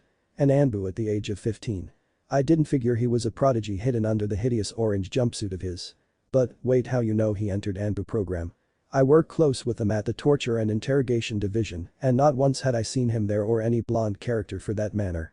Did Yuga-chan tell you that? Asked Anko, to which Kurenai nodded her head in the negative. No. Tsunade-sama told me. She even told me that he's doing quite well there, having already completed 15 A-ranked missions and a couple of S-ranked ones, not counting some B and C ranked missions that I think he already completed a number close to 30 B and 40 C ranked. Well, considering his A and S ranked missions, it only seems accurate to say that he has completed quite a lot of middle risk level missions, but Kurenai, he is too young to witness the hard life from being a part of Anbu, trust me I've been there. Said Anko, showing some concern on the boy's mental stability, clearly not considering just who Naruto is in the first place and the fact that he faced worse than being an Anbu since the day he was born. Anko-chan, if even the Kyuubi no Yoko doesn't scare him, what makes you think that any other event would scare him at all? Besides, I'm quite certain that he might be with Yugao's partners and she is one hell of a kunoichi. She might be there making sure he was alright. I don't know Kurenai-chan, it wouldn't seem like that if Naruto is what the rumors have led to believe. I'm sure that Yuigao is strong for sure, but Naruto sure wouldn't need any help from her, more likely, he would end up helping her getting out of tough situations. Because of the monster inside him, Naruto knows no chakra exhaustion, no needing to be at the hospital for more than a day. Yuiga-chan is one of the best Anbu there is in headquarters, but she cannot hold as long as Naruto in a fight. From what Kakashi told, Naruto has nearly everlasting stamina. Explained Anko, to which Kurenai frowned. Hyuga was her idol. She is part of Anbu's special forces for quite some time and still has time for dating the Kenjutsu specialist Jekuhate. It would be impossible for Kurenai to compare Hyuga's fighting ability with just anyone, but she was thinking about her beloved blonde and how would Anbu training make him stronger than he already is. After some extended talk with both of them, they made a little bed for Anko to sleep and continue talking some more until Kurenai at some point couldn't take him of her mind. Every word Anko said, Kurenai would associate to him, which made her friend a little angry but seemed to get past it since she knew how much she was suffering from not getting together with Naruto or even find him for that matter. On the next day, teammate consisting of Kurenai, Kiba, Hinata and Shino went to their mission towards Kumo. Along the way, Hinata noticed that her sensei was appearing very sad about something. She never saw her sensei's emotions other than a quick smile as a sign of congratulating her students. Seeing that, she decided to talk to her and see what was wrong with her sensei. "Kurenai-sensei, is there something wrong?" asked Hinata, deciding on the direct approach strategy so as to get to the point and see if she could do anything to help her sensei. For some time, now Hinata lost that shyness around people and after the Chunin exams when she was promoted, she was able to show everyone that the once Hyuga Hinata was gone and she would be stronger. "What do you mean, Hinata?" Kurenai for her part was trying not to show depressed or any emotions rather than the normal smile and on occasions praising on her students' abilities to a certain degree, but at hearing Hinata's out of the blue question, she was cursing herself from doing the exact opposite from what she intended. "It's nothing. I just turned to look at you and you were looking down for some reason and I wanted to know if you were fine." "Oh, sorry. Sensei, you can tell me, why are you sad?" "I'm just sad because I'll be leaving the village for quite some time and my search would have to be interrupted." "Search? Search for what?" "Oh, it's nothing, Hinata, he will be here when I return, right?"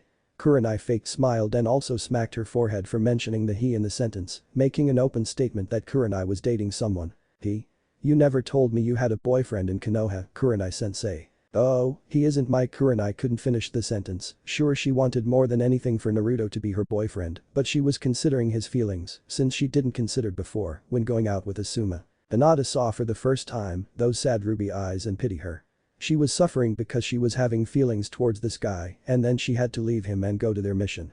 So she dropped their talk and started studying their surroundings as well as grasped the mission details with her sensei. At night on Konoha's border, it was already nighttime in the middle of the Land of Fire's dense forest and a certain black wolf mask Anbu could be seen patrolling the area.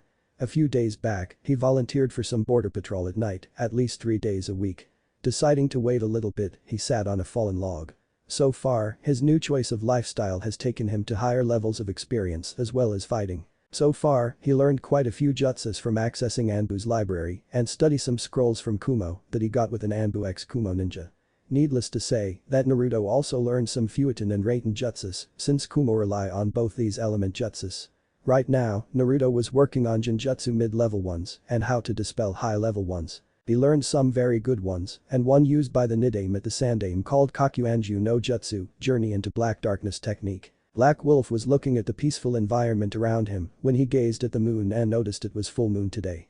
Suddenly, a noise could be heard not too far away and Naruto could feel his chakra signature, wondering that it didn't belong to anyone he knew. Because of his now trained sight, he started looking towards the direction that the 4 footsteps could be heard, almost the same type.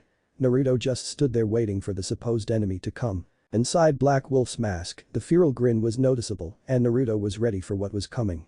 During his time in Anbu, his fellow comrades come to fear him when he showed such eyes. It was like bright yellow that could glow in the night. But what Naruto encountered wasn't any shinobi or kunoichi, in fact the only thing he could see was those same eyes as his own, golden yellow eyes exchanging looks with his own. It appeared that the creature was studying Naruto's intentions since the eyes stopped moving. After some time staring at each other, the creature walked some more, letting the moonlight show how it looked like. Naruto was astonished for the first time since he joined Anbu forces. The creature was a big black wolf with scars all over his paws, showing signs of fierce battle and survival, and it was studying Naruto's reactions. Black Wolf facing Black Wolf.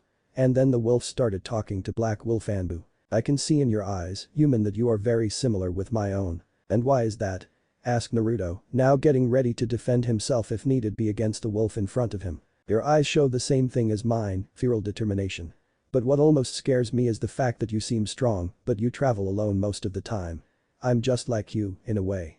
In fact, I believe that we share a lot of similarities." The path I chose to follow, it's different from what you think.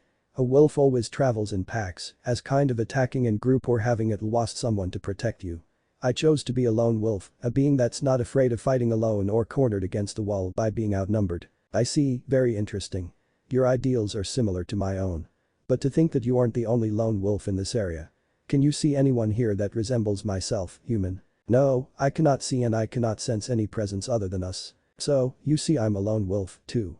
I was expelled from the wolf clan a few months ago, and since then, I travel alone, fight alone and win alone. Now that you say, I do resemble you, do you have a name, wolf? The name is Ace. Ace, mine is Black Wolf Anbu Uzumaki Naruto. At first, when I saw you from quite a distance, somehow, I could feel your feral aura, it was like it was calling me somehow. You're quite a human, Naruto-san, it's been a while since I meet one like you, how old are you? Does it matter? No, not much, I have 200 years old, and I'm still young enough to put fear at those who come near, just by showing my feral grin. Well, since you told your age, it would be rude of me not to tell my age, wouldn't it? I'm afraid so. Okay, I'll turn 16 next week. Still too young, I see. It wouldn't be wise of you to underestimate your enemy just because of his age, you know. You show quite potential, Naruto-san. Tell you what, if you beat me in a fight, you can sign my contract and summon me anytime you're in danger. Isn't the wolf's contract? How can you have a contract of your own? When I was expelled from my clan, I made my own and kept looking for a shinobi to sign this. Okay, so if I beat you in a fight, I can sign your contract 1. Right. Let's go, then. Both black wolves assumed fighting position and came charging towards each other, basically on Taijutsu. After no one could land a hit, Ace used Futon Chakra and threw a little hurricane towards Naruto. Pays, quite a technique, you got that. I don't like to brag that much, but it is. Okay, see if mine is as good as yours, then. Futon to Toppa no Jutsu, wind style. Great breakthrough jutsu. With that, Naruto threw a huge gust of wind at Ace, who got out of the day of the wind just in time, since it was quickly approaching, and Ace wouldn't been able to just stop the wind from coming at him. Then, Ace did something with his claws that Naruto recognized right away, since he took his katana and did the same thing, by channeling wind chakra. Both attacks consisted of creating a razor wind capable of cutting anything, quite similar to Futon K's no Yaiba, wind style.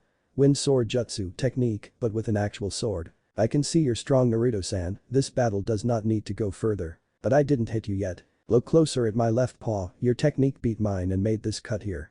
Here is my contract, signed with blood. Okay, so Ace, do you have a home to come back to, cause if you want, you can stay with me back in Konoha. I've been in these woods for far too long, Naruto, I think I'll accept your offer. Okay, then, let's head back, I just have to file a report to our Godame Hokage, and then we can head home. Godame? She is our leader, back in Konoha. I thought that the Sandame was back in charge, what happened? It's a long story, I'll tell you along the way, so, just how fast are you, Ace-san? Ace showed his first smile in decades and vanished towards Konoha, for Naruto's amusement. That fast, huh, okay, let's go. With that, both black wolves vanished, arriving in Konoha and jumping through rooftops towards the administration building. At Tsunade's office, Tsunade was finishing some paperwork and was very bored to say the least. Since Naruto entered the Anbu, not once did he burst into the door and called her Tsunade Oba-chan, she missed it a lot. Right now, she was looking at the empty Konoha, since it was nightfall, and those who weren't on missions, was sleeping right now. She, suddenly, sensed someone coming fast, but she sensed Naruto's chakra as well. In an instant, Naruto and Ace appeared on top of the building next to the administration building, and then shunshined inside her office. Tsunade-sama, reporting back from Border Patrol mission. Ah, Black Wolf, okay. But tell me, who is your friend over there? He is my summon, Tsunade-sama, he is called Ace.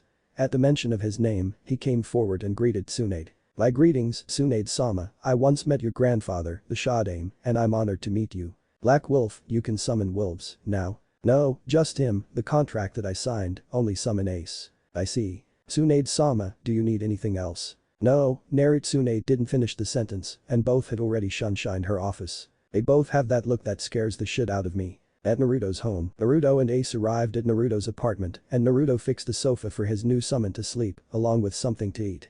Then Naruto took off his uniform and decided to look himself at the mirror.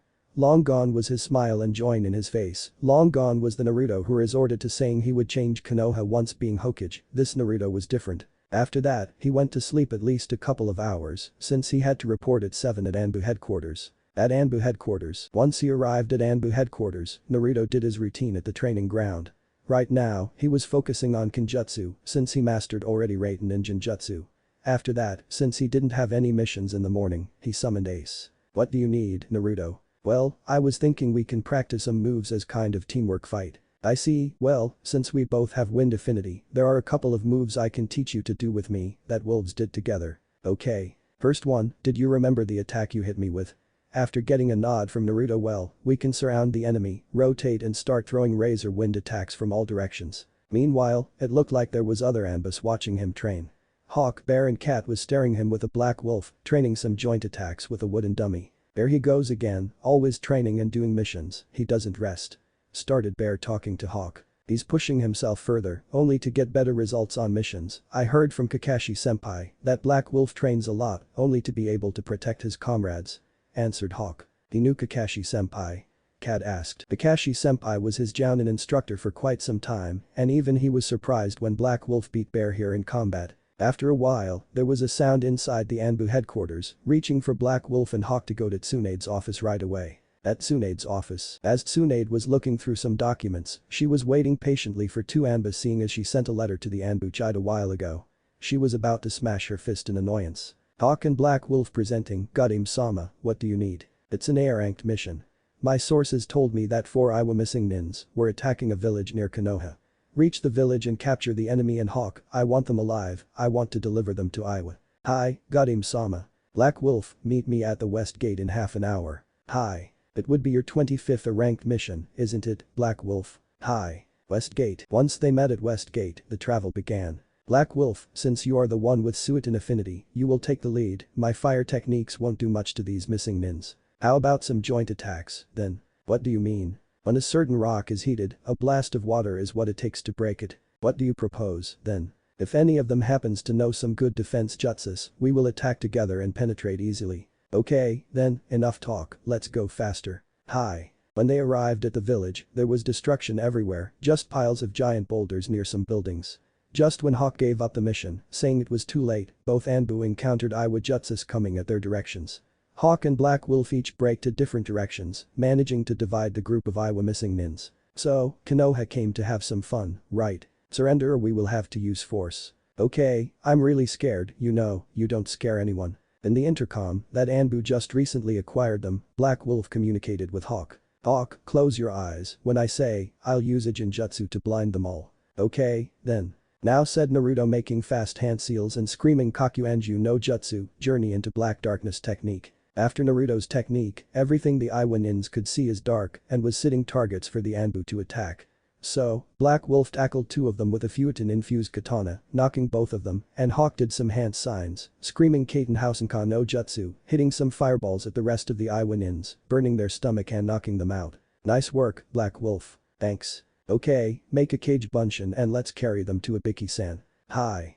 Kage Bunshin no Jutsu." At Tsunade's office, after 4 hours of mission, 2 Hawks and 2 Black Wolves appeared carrying the Iwa missing nins. "Mission accomplished," Hokage-sama screamed Hawk, to which Tsunade was actually holding herself from punching the Anbu right there. "Good work, take them to Ibiki." "Hi." With that, both vanished, leaving Tsunade alone to think. "Those 2 are quite a team, I was thinking of assembling a team of elite Anbus for S-ranked missions." Tsunade noticed that there was one paper on her table and she turned to look at it. It was this mission's report. The report said that Black Wolf aka Uzumaki Naruto made an A-ranked Jinjutsu to blind the opponents and they were sitting ducks. I didn't know Naruto's chakra control was good enough to perform such technique. "Shizune, get me Black Wolf's history file, I wanna see how he's doing." "Hi, Tsunade-sama, here it is." "Okay, let me see how that Gaki is doing." Name: Uzumaki Naruto. Age: 16. Codename: Black Wolf. Chakra affinities: Futon and Suiton. Missions: 10s25 a 40 b80 c100d. Training: Mastered Raiten Jutsus, Jounin level chakra control, Jinjutsu abilities average and right now, training Kenjutsu arts. Summon: Wolf named Ace. Mental stability: Stable. Rank: Chunin Elite Anbu, official, mid-level Jounin, unofficial. Tsunade was surprised to see that Anbu considered Naruto a Jounin according to his skills. She still remembered the day the Gaki learned the Rasengan and just how much he grew since he arrived from Jiraiya's training. Now come to think about, Tsunade was wondering about Naruto's new face. Some time had already passed and she has never seen his face anymore, only his eyes and the Black Wolf mask. While Tsunade was thinking, a shinobi entered kicking through her door with a request for backup. It seemed the teammate was being captured because of the information they acquired. Damn it, Kurenai, just how the hell did your team manage to get caught? You have 3 chunins that could sense enemy a mile away. Shizune, get Black Wolf and Cat here, right away. Hi. In less than a minute, both Anbus appeared for Tsunade to give their mission. Since there are Konoha shinobi on the line here, I'll make this an S-ranked mission. You see, teammate was captured by Kumo, just past the border between them and the Fire Country, you guys are to retrieve them immediately. Tsunade managed to look at Naruto's eyes and caught the first glimpse of emotion. Since he joined Anbu, he knew who was in teammate, as well as Cat, but she was completely angry because they kidnapped her friend. Black Wolf will be team captain. Dismissed. Hi. Since there was a rescue mission, Anbu were trained to gather chakra through their feet to get there faster, but without wasting enough chakra in case there was a battle to face. After some distance, Cat caught a glimpse of Black Wolf and sensed what many on Anbu had come to fear, his feral grin and his yellow eyes. Suddenly, Naruto took some blood and put his hands on a tree, screaming Kuchius no Jutsu, appearing Ace to the aid. Black WOLF2, what do you need? It's a rescue mission. I and Cat are the only ones that we're sent, but I can sense there is at least 6 Kumo ninjas there, so we'll need your help. Just how do you know that there are 6 ninjas? Cat was perplexed. Black Wolf's right, I can smell 6 presences, other than Konoha's ninjas. Ace concluded. Teammate happens to have 3 old friends of mine, and I can assure you any of them could sense any enemy approaching, so it means that they were surrounded and surrendered. Said emotionless Naruto. Yeah, I also got a friend there as well. She must be the Jounin, her name is Kurenai, said Naruto, showing some major killer INT-3, which didn't get unnoticed by Cat. He knows Kurenai, but he wasn't on her team of genins. What happened with Black Wolf and Kurenai? Those thoughts came to her as soon as seeing Naruto getting angry upon hearing her name. After a while, they have arrived at the place, and they saw a house which appeared to show 4 ninjas seated and 2 guards standing inside. Okay, here is the plan. I'm sure, Ace, that you already know we're the enemies, so go with Cat. There are 4 enemies outside the house and 2 inside. We have to take the 4 first, so Cat and Ace, you take the ones on the left there, and I'll take the ones on the right. Permission to kill. But use Kenjutsu and stealth assassination, same for you Ace. Well, not Kenjutsu for him like humans do. His claws had to do the trick. Got it. The ones outside were disposed immediately by Black Wolf and Cat's stealth assassination and Ace's quick claws. After that, they gathered just outside the house and suppressed their chakra. Okay, good job, both of you, now the remaining 2 inside, I'll cast a Genjutsu inside, leaving Cat and me time enough to dispose of the last ones. Ace, thanks for your help, now go rest a bit, after this, I'll go home. Okay, good luck. Pat, you're ready. Ready when you are. Inside the house, teammate was pissed. They were captured by Kumo shinobis, and they didn't know what to do. Shino sent the call to Konoha for backup, but in order to get where they were, there would be some time. Meanwhile, Kumo could torture them or worse. Little did they know of Naruto's plan just outside the house when a sudden darkness surrounded them all. Ninjutsu, just who the hell did this? Wondered Kurenai, considering that such technique was pretty damn hard to do. Suddenly, everyone could hear swords being taken out and attack was heard. Then 2 bodies fall hard to the ground. When the Genjutsu was dispelled by the one who cast it, teammate suddenly saw 2 Anbus standing in front of them with the Kumo ninjas on the ground dead. Teammate, we were sent here by Hokage-sama to rescue you, said Black Wolf. Finally, I thought you guys would take a while to get here, growled Kiba, when, suddenly, everyone in the room caught glimpse of Black Wolf's yellow eyes and trembled in fear.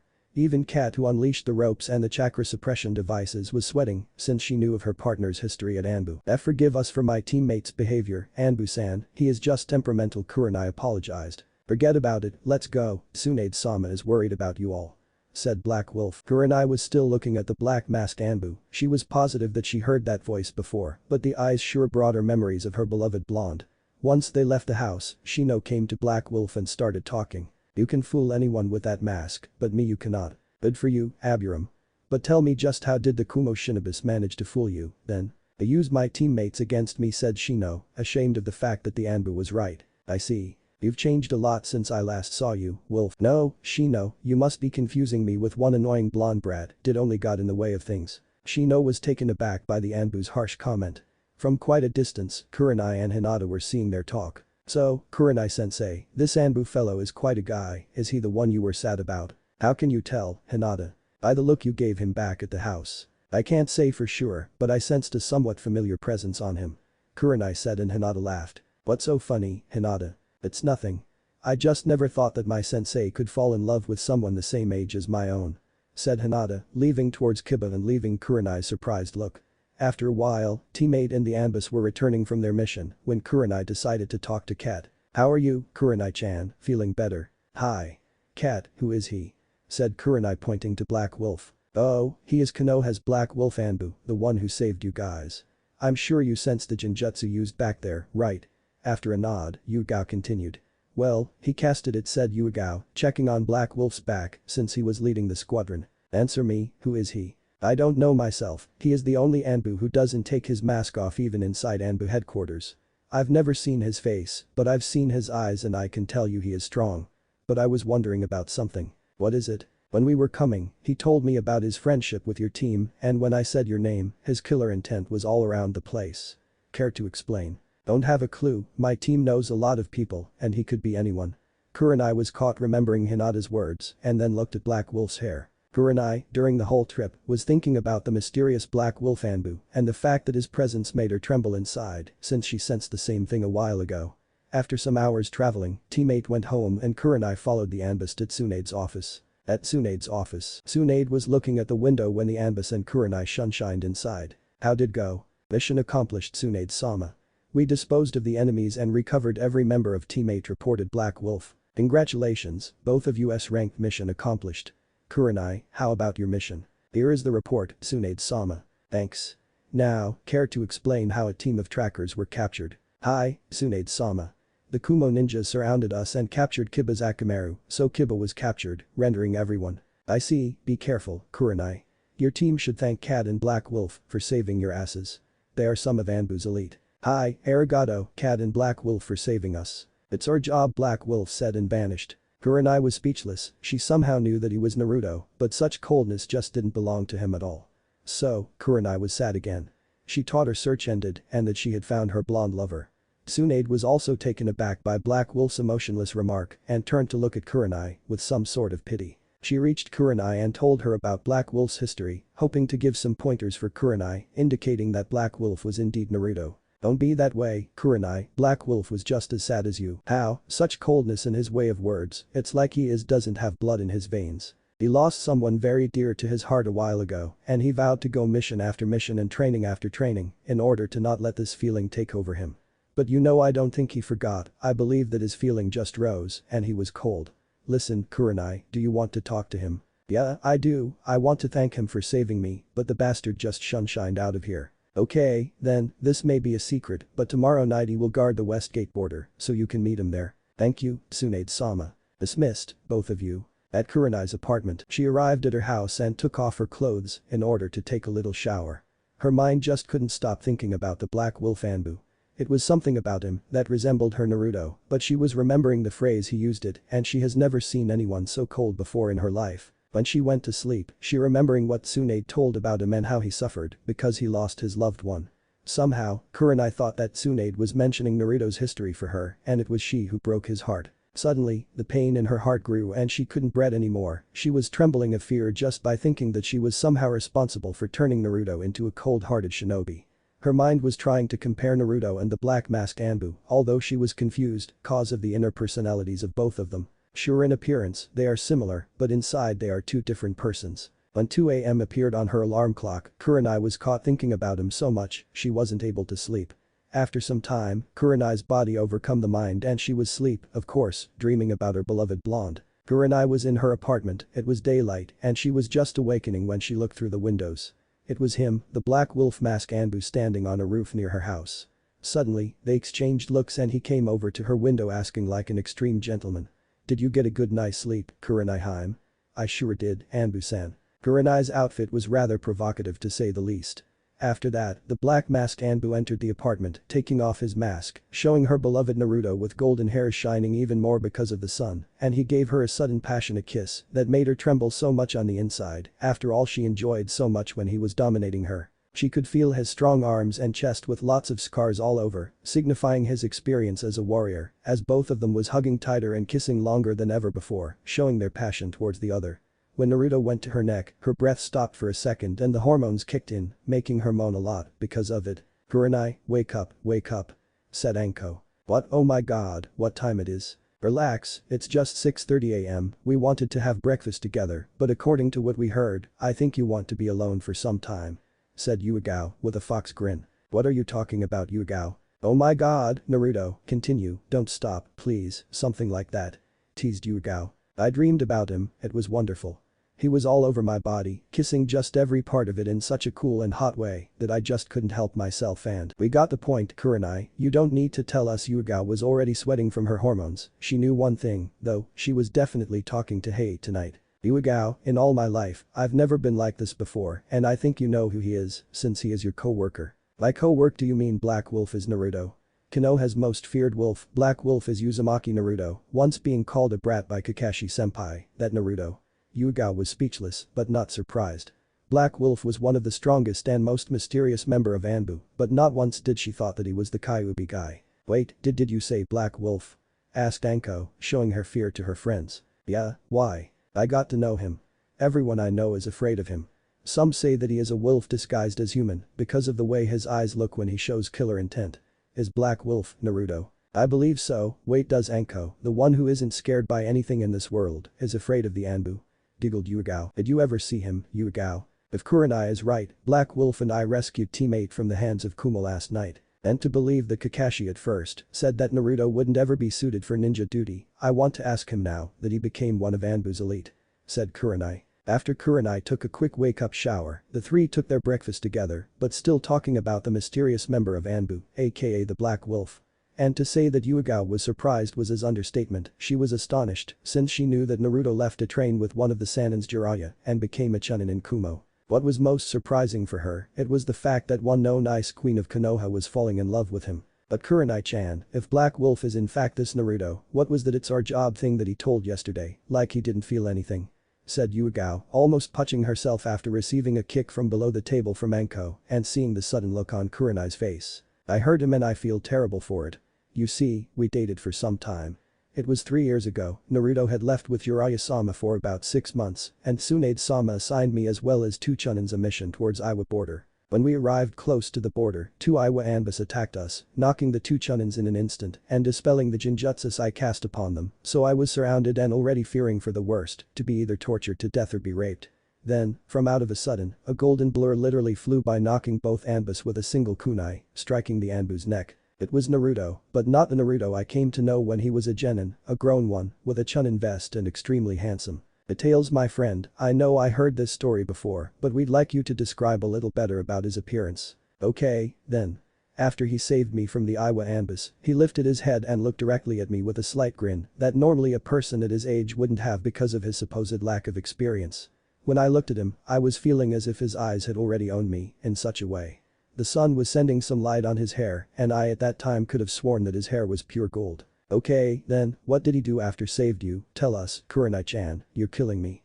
Asked Yuigao. He looked at my eyes and said, are you okay, Kurenai-hime? Get out of here, I never get a hime of hate-kun, I'm a little jealous, okay continue. Since those Anbus's kunai pierced my shoulder, Naruto did some hand seals and his hands turned green with healing chakra, he gently put it on my shoulder healing the wound. At first, I was amazed at the warmth of his hand, but then when I caught a glimpse at his eyes, that's when my heart pounded. His eyes was cerulean blue, clearer than the ocean water, I was speechless. After that, I managed to ask him why he helped me. Flashback on. Naruto healed Kurenai's wound like a perfect gentleman, caressing gently with his warm hands, and Tsunade started feeling something that she haven't felt before, love, but being the professional she was, she tuned to Kunoichi and started asking. Naruto, why did you save me? I was wondering about these woods when I sensed someone in danger, then I managed to kill them and save you. As to why I saved you, I don't think I need a reason to. Baka, those are Iwa Anbus, you were foolish to confront them, like you did. You are just a genin, yet. Beside the fact that the way you sounded makes me want to kill myself, I'm no longer a genin, I'm a chunin. Sorry about that, but when were you promoted? After some new competition being held in Kumo, I managed to beat every genin I encountered, earning the title. They just sent the message to Tsunade-sama and she returned it with this chunin vest. Now come to think about it, Kurenai-san, you have beautiful eyes, they're like 2 shiny rubies. Said Naruto, earning a blush from Kurenai. Naruto-kun, Kurenai was taken aback by Naruto's compliment as well as more blushed by the kun added to his name, but she would be more blushed because of what Naruto would be about to say. Oh, just hold on a moment, Kurenai-chan, it seems your teammates needs rescue as well. Said Naruto healing both of them. And done, well, they are fine, but they need some rest, Kurenai-chan, follow me to a tent I have nearby, so we can treat them. Said Naruto, earning a nod from Kurenai. So, tell me, Naruto-kun, you changed a lot since I last met you, and I'll be honest, I didn't expect you to grow this much. Arigato. You know the thing is the one you meet before it wasn't the real me. As a matter of fact, I appeared to be annoying, smiling a lot, so people would forget about my situation, but my plan didn't work at all, since everyone thought of me as being Kyuubi, so I metaphorically took off my mask shortly after leaving Konoha. I'm sorry, I didn't mean to bring back sad memories. Don't worry about it, and for all I know those won't stop happening. Said Naruto, showing Kurenai just how painful really is to carry such burden. But, why didn't you say this to anyone? I was afraid that those who didn't know would know and start to hate me for something I didn't do or even ask for it. Flashback off, and that's how we've met. Said Kurenai to her friends, still remembering of her dream, as well as earning 2 glares of women panting because of their hormones being kicked in. Oh my god, I'm definitely seeing hate today, I can't hold this any longer, what's wrong with me, am I picturing Naruto and Kurenai having, oh my god, god this is killing me, Yugao's thought rushed through her mind like crazy. Yugao-chan, are you alright? You look like you're sweating over there, you're not picturing me and Naruto in your head, now are you, cause if you are, please stop it, it's very perverted. Said Kurenai, for Yugao to just snap out of her little dream. Oh no, Kurenai-chan, I was just thinking about my boyfriend, that's all, she lied, damn I have to control myself when I see Black Wolf, if I see him I'll start imagining him taking over Kurenai and just taking control of the situation, showing her who is dominating, oh my god, I'm sweating again. Kurenai-chan, I'm speechless. The way you told, I could imagine how big your love is for him.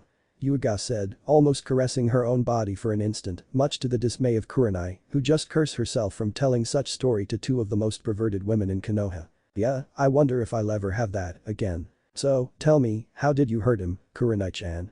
Asked Yuga after receiving a kick from under the table by Anko. What? It's okay, Anko-chan, when I arrived at Konoha from my mission, I don't know why, but I suddenly had a feeling that it wouldn't be right to be with a guy half my age, so I decided to look for other one closer my age. When he returned from his trip, he saw me with Asuma and was crushed. And now, my heart is crushing me again, oh my god. Here you go, Kurenai. Said Anko. I think he still loves you, Kurenai-chan. How do you know that? Cause of the way he acted, when I mentioned your name when you're captured, he wasn't worried about his friends, but he was with you. Said Yugao, cheering Kurenai. I hope you're right. You will meet him tonight, won't you? Hi. So, tell him just how you feel. Just come to him, as if you were still in your dream and tell him how you feel. Thank you, Yugao-chan and Ako-chan. I will. At 8, all the 3 of them went different ways and Kurenai was cheerful again, she would get together with her love. Chapter 5 The Encounter. Naruto woke up the next day, with sudden feelings all over the place. After he came home from teammate retrieval mission, somehow seeing Kurenai again made him feel occasional chest pains that were driving him insane. When he realized that Kurenai was captured by Kumo Shinobis, he could feel anger, not Kyuubi anger, since he didn't want to rely on the fox anymore, but killing intent anger, he wanted to save her more than anything. If this happened before he became Anbu, he would charge against the Kumo Shinobis head-on without thinking twice, probably causing his and her death in the process. Naruto realized that in the past, his actions couldn't be more wrong. He cursed himself for not thinking about changing before. If he changed, no one would have to suffer to protect him like the way people did before.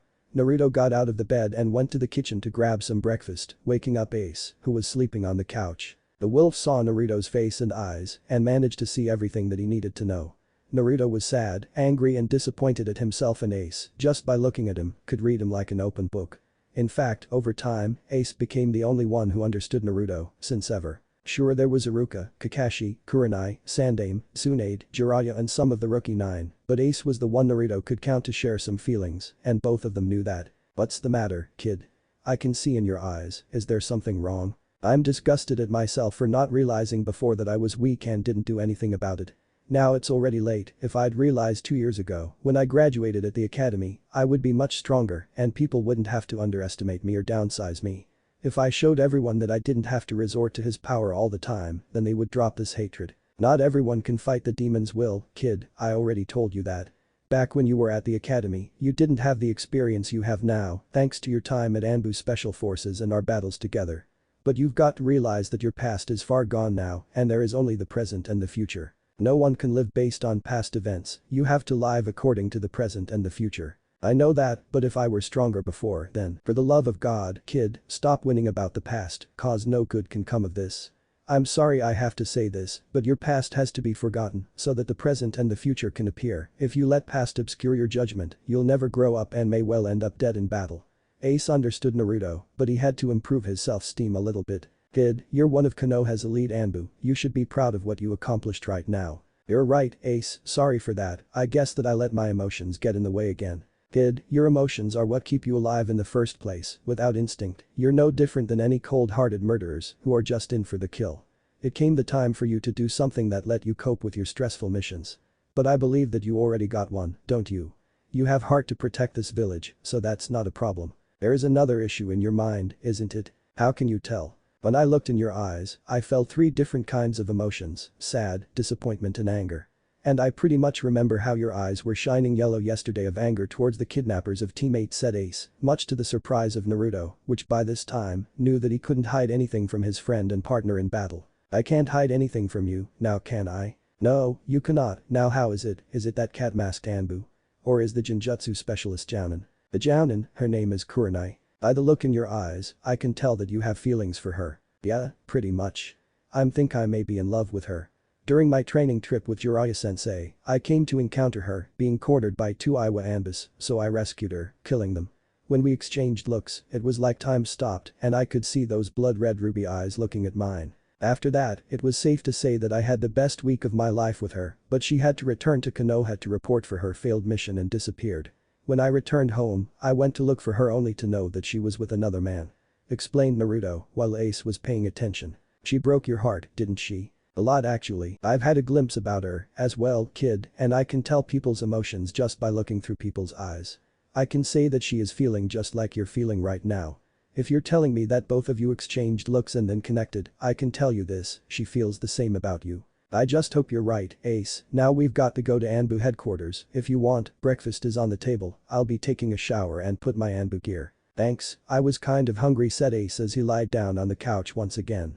After some time, Naruto appeared on the living room with his Anbu uniform with his black mask on his hand, looking at Ace. When he put that mask, he is no longer Naruto, he is Black Wolf, and he knew that. Once he put on the mask, he became focused on the task at hand. They exchanged looks with each other and then went out of the apartment. Both of them went jumping rooftops so fast that the naked eye could only see the black blurs, and then it was gone. While they were jumping, they passed one red-eyed Kunoichi's apartment, and surprisingly enough, she was looking at the window when Black Wolf and Ace were passing by, and she saw them passing in less than a second, but that was enough for Black Wolf and Kurenai to look at each other. At Kurenai's apartment, she still had some time until she had to meet teammate, so she just stood near her window, looking at Konoha getting ready for the day, since shops were starting to open and the people were starting to gather through the streets. She was, then, looking at the sky, wondering how her beloved was doing. She was wondering what to tell him when they would meet at the West Gate at midnight. She was confident that they could be together again, and her heart would finally beat the normal way. She couldn't take that anymore, every day it pounded harder and just couldn't stop. Today would be the day that she would confess her love to him. Suddenly, she felt 2 very strong signatures coming close to her, and she tensed a little bit. When the 2 blurs appeared in front of her, she was shocked, it was him and a big black wolf, it was Black Wolf Anbu, aka Uzumaki Naruto, and somehow she saw his blue cerulean eyes for 1 second, time enough to show her that Black Wolf was in fact Naruto, and she was extremely happy. She would get him back to her again and no one would stop that. Teammates training ground, Kurenai was the first one to arrive, since she got up earlier. A few minutes later, Hinata and Kiba arrived, then Shino arrived just moments later. Good morning, team, how are you doing greeted Kurenai, seeing their faces. What happened to you, guys, what everyone is sad about. It's about our last mission Kurenai-sensei, we were captured by Kumo Shinobis and we had to resort for outside help. Kiba said, speaking from his team, while earning nods from the other 2. I see. There was your first failure, isn't it? Yeah, that was hard for me too. But what you've got to do is train harder so that this won't happen again. Hi, Kurenai-sensei. But something about that black masked Anbu really intrigues me, right Akamaru? Everyone looked at Kiba, seeing that he was the only one still clueless of the fact that the black masked Anbu was in fact Naruto. What about him, Kiba? Asked Kurenai, trying not to tell the truth about the black masked Anbu to Kiba, since the other 2 did already know about it. Well, I felt like I already knew him, somewhat, but the Genjutsu he used, it vanished any of my expectations in order to recognize him.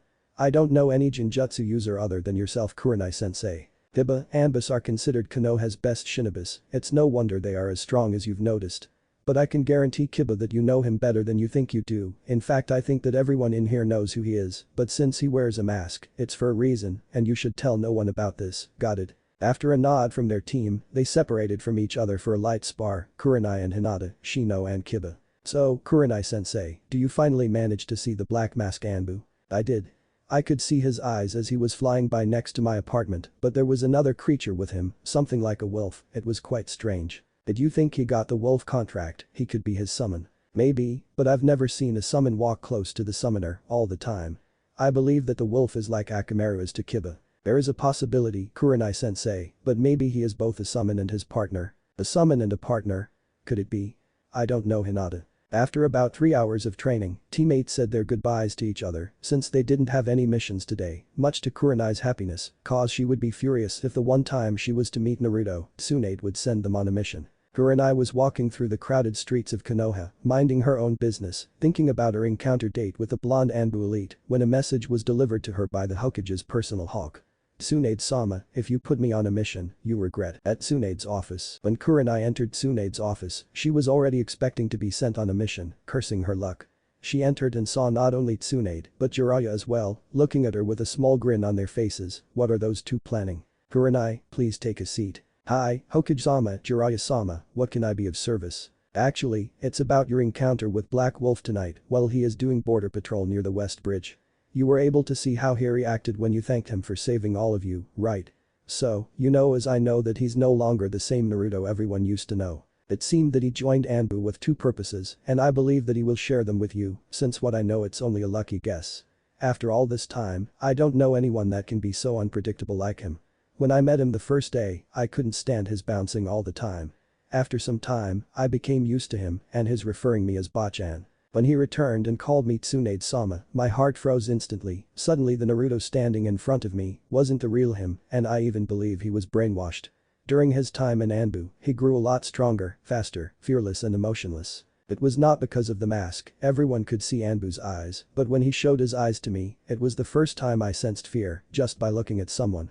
I figured that I was surprised because of his sudden change of feelings. The reason why I'm telling you this is because you'll be meeting him, and given the fact that what you've done to him, I'm worried about." Tsunade was cut short by Kurenai. "I know what I did to him, Tsunade-sama.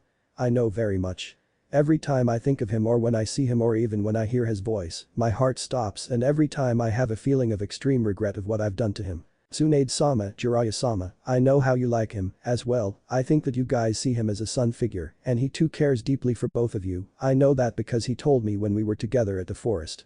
I don't know why he doesn't call you like you're used to, maybe if he did, he would give away his identity to anyone, I don't know. Kurenai, you have to realize that Naruto fights an everyday battle with Kyuubi, he just can't give in to his emotions, just like anyone," said Jiraiya. "With all due respect to both of you, but Naruto isn't a kid anymore, he has killed already, killed without the Kyuubi's influence. He cared for everyone in this village, even though no one cared for him.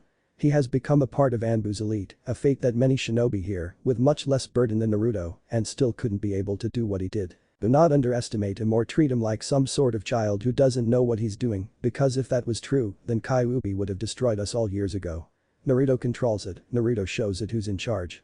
And on top of that, he managed to melt my heart by only looking directly through my eyes, something that I once thought that no man could ever do," said Kurenai, bursting with tears and extremely proud of defending Naruto like she did. Tsunade and Jiraiya were flabbergasted by Kurenai's outburst. Sure, they knew that she and Naruto had a relationship, but until now, Kurenai didn't prove that she was in love with him. They have the same thought in their minds as to why he became what he did, and they managed to realize that their adopted son was already a man, a shinobi of the leaf, deadly to his enemies and caring to the ones precious people to him. The reasons why Naruto became Anbu was to get stronger and protect everyone from Akatsuki, since they would come after him. With his disappearance, nobody would have to protect him because of his burden. Kurenai, on behalf of the Sanin's name and Godame, we humbly apologize for what we said.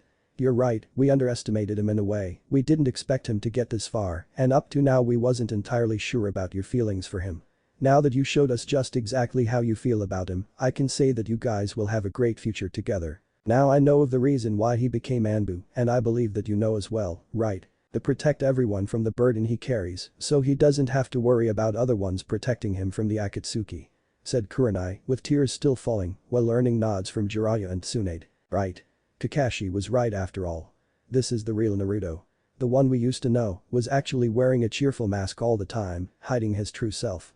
Naruto with a black mask, vowed to carry alone his burden, and he would prefer to kill himself if that's what it would take to protect his precious people. We don't have to worry about his condition, because he is already all grown up and is a real ninja of the leaf, no less, no more. Kurenai was relieved to say the least. She didn't know why she outburst like that in front of not only two Sanins, but also the goddamn Hokage, but she didn't regret what she said, since those words were true. Sure, she was a professional, sure, she was respectful, but somehow she felt like she had to back Naruto up from these two, and she felt extremely proud of what her love had accomplished just out of his confidence and inner strength, and to think that he was willing to carry the Kyuubi's burden all by himself, it amazed her even more, now that she thought about it. Kyuubi was responsible for the worst attack in Konoha since its foundation, and Naruto is the one to control the beast with his own body. He would prefer to kill himself than to let anyone suffer because of what he was chosen to restrain. Tsunade-sama, it's getting late, is there anything else you need me for? No, Kurenai, you're dismissed. Sorry for what we said, we didn't put into consideration about how much you wanted to be with him, and that just proves that he has the heart of a warrior, and that his legend would continue. I'm looking forward to seeing what you two would accomplish together. Hi, Hokage-sama, I know we will. At Anbu's headquarters, it was already 9 p.m., and those who didn't have families to go to would stay in case there was an emergency call for the Hokage. In the training ground, you could see Black Wolf fighting against Hawk. These two were the ultimate Anbu's duo, and they have accomplished a lot of missions together. BAS ranked mission, you name it. Each one protecting the other. And their combined attacks proved to be unstoppable, since Black Wolf's wind part affinity would enhance Hawk's fire jutsus to an extent that they could wipe out an army with just 2 jutsus. Kaiten Gyakyu no Jutsu, fire style. Great fireball, and Black Wolf's Futon to Toppa. Now, they were only focusing on Taijutsu contest, both of them were panting a little bit because both of them happened to have great chakra reserves and could hold on longer than almost everyone in Anbu. Both of them went charging each other, with their chakra-enhanced arms almost crashing together, creating a little wave of chakra through the training area, breaking a few windows because of that. When they noticed, they decided to stop a fear that the bill would be sent to them, so they stopped and laughed a bit like they were buddies their whole life. Naruto found a friend in Anbu, a colleague and a rival all in the same person, likewise Hawk did. Black Wolf's one sadness in the morning was long gone, and Ace was a witness to that. He was watching their fight and was quite impressed with their moves. Ace had to realize that he did change as well, he had seen a partner in Naruto and a friend, so he was not a lone wolf anymore, now he traveled alongside another wolf, just as deadly and just as strong. Ace found a home in Konoha, and he enjoyed going to the Hokage monument with Naruto to just watch the sunset's effect on Konoha. That was their place. Hawk-san, it's almost time for my mission of border patrol, I really should get going. If you ask me, I think you're crazy of doing this help border patrol missions, and I think you're even more crazy for volunteering for this, Hawk said. Hey, I don't complain, it's peace and quiet out there, Anbus needs that every once in a while, and that was how I met Ace, so I don't regret volunteering. Said Naruto looking at Ace. I guess you're right, we see just so many crap, there sometimes is nice to just relax a bit, too bad I like the rush of our missions. Don't get too soft, Black Wolf, or I might just kick your ass the next time. Now who is the crazy talking? Black Wolf, I'm off for tonight, see you tomorrow. See ya. So, Ace, let's head to the west gate for our mission, Naruto said, and Ace just disappeared, playing a little game. Oh, so it's like that, isn't it? Come here, you, I'll get you for this. Let's just see you try, Gaki. Don't push your luck, you're just winning because you had a head start. In less than 10 minutes, Naruto and Ace traveled all the way to the west gate until they reached their favorite spot, a log that faced the river which in time mirrored the image of the full moon, much to the wolves' happiness since they both enjoyed the beauty of the moon reflecting through the calm river water. Also, Naruto could just relax hearing the sound of the calm water making its way towards to meet another river very slowly, sending Naruto a natural sound that brought him utter peace. With Kurenai, when she looked at the clock, it was only 1 minute to midnight, so she opened her door and started jumping rooftops to reach there in a peaceful way, as to not alert any other Anbus. She was wondering a bit before looking at the sky and noticed that today it was full moon and the beauty of it was just indescribable to her. Little did she know that her lover was staring at the same view from his spot by the woods. Her heart was beating steady now, showing her that her decision of meeting him was the best thing to do. She would go there and confess her love to him, like she should have done a while ago, when he returned from his training trip. When she reached the enormous gate, she ironically compared the size of the gate with Naruto, seeing that he was everything to her, he would protect her, just like these gates would protect Konoha. She saw an opening on the gate which could only mean that Black Wolf had passed through the gate and was fulfilling his mission. She was wondering why Naruto chose to be here every week on this particular date, patrolling the west board. She came to learn from Tsunade that Naruto did volunteer for this kind of mission and she didn't know why he did this. Does he sleep once in a while? She was amazed at how much stamina Naruto had if he could be a part of Anbu Elite and still be up until this time. But then, again, this would be one of the many things that were impressive about him. Since she saw him on the forest, he was everything a woman could ask for in a man. Loving, caring, respectful and quite handsome. Kurenai blushed at the last compliment. She remembered how he looked like back then and she wondered how much he grew physically all this time. As she passed the gate, she noticed that the full moon was illuminating everything and that the forest would receive constant moonlight, demonstrating to her this ultimate view of a forest being illuminated by the full moon. She was flabbergasted, she couldn't have thought of a better place or a better time to do what her heart intended for her to do all along. When she was walking towards a small river, her jaw dropped all the way to the ground. She was paying close attention to the way the moon's reflection on the river would be so damn beautiful, and yet she couldn't find her lover or any trace of his chakra signature. She was beginning to feel like she was too late, thinking that he did already leave, but she took away that thought since his mission would end to another 15 minutes and he had to be here. Suddenly, her eyes shifted the moon's reflection on the river and noticed a figure seated on a log near a four-legged creature. As she was approaching the guy, her heart started beating fast, but it wasn't like anything she felt before, it was beating of anticipation of meeting again with her lover. A few more steps, she could already see the black mask Anbu sitting there staring at the moon as well. Suddenly, she heard two words that make her heart feel much better. Two words that only the one blonde companion could say, seeing that he was the one who gave the compliment to Kurenai when they met at the Iwa forest. Red Rose, whispered Naruto, still looking at the reflection of the moon, or at least from Kurenai's view of where he would be looking. It's been a while, Anbu-san. Kurenai's professional tone would never be lost, as she earned the rank of Konoha's jounin for a reason, although she was just waiting to tell him about her feelings for the blonde. 2.5 years. It's astonishing to me that you could be more beautiful than before, Kurenai-san. Even though Naruto was still on a mission and still hidden behind the black wolf mask, that didn't mean that he couldn't be himself, that didn't mean that he couldn't be charming and romantic to the one woman who earned his heart like no one had before in his life. But still, she was the one that also tore it apart when started dating another man, and although Naruto wanted to move this thought from his head, he couldn't, at least not by his own will, not yet anyway. Anbu can change a man's way of thinking after some horrified views of battle scenes and body parts just hanging from trees. Still charming as ever, I see. You've become strong blue eyes, your name is becoming very famous throughout the shinobis, you know. Konoha's black wolf. Naruto turned his mask to see the beauty who sit next to him on the log. He never knew that his name was being every shinobi in Kunoichi's dialogue, nor that he cared about. Gossip was one of the many things he despised, since only a few comments were true, and those were highly changed to make a compelling story to the ones who liked to hear. But the name Kurenai mentioned, he was really thinking about. She never called him by the color of his eyes and was caught wondering if Kurenai did that in order to give the Anbu a compliment without giving away his cover. I don't tend to believe in rumors and gossips, Kurenai-san, all of them are highly overrated and the person would change the events only in order to give the story more emotions. But I know that you don't believe what people say, do you, Kurenai-san? Asked Naruto with a motionless tone behind his mask. What he didn't notice until just now, that he couldn't take his eyes off hers. It was like they were exchanging looks all over again. Normally I wouldn't, but the stories came from Godame-sama herself, so I don't think she would make a story up just to bolt your status to everyone. All Tsunade-sama knows about it's the mission, it's that either was accomplished or failed, since she only have a report to base her stories, she don't know what really happens at missions. But given my team's successful assignments, I could see that we're doing well. Kurenai thought for a moment, but decided to leave the thought, sure he was being modest regarding his abilities, but since Anbu work undercover, one Anbu's abilities were only known by his colleagues, as a matter of keeping the element of surprise. I wouldn't take you for modest, Anbu-san, but even if you wouldn't recognize, people can, I know I do, as well as Kakashi-san and the Hokage-sama. There was a time back when I was graduating from the academy, when I actually cared for others' opinion about either myself or my abilities as a shinobi. Funny how time changes a person, ain't it?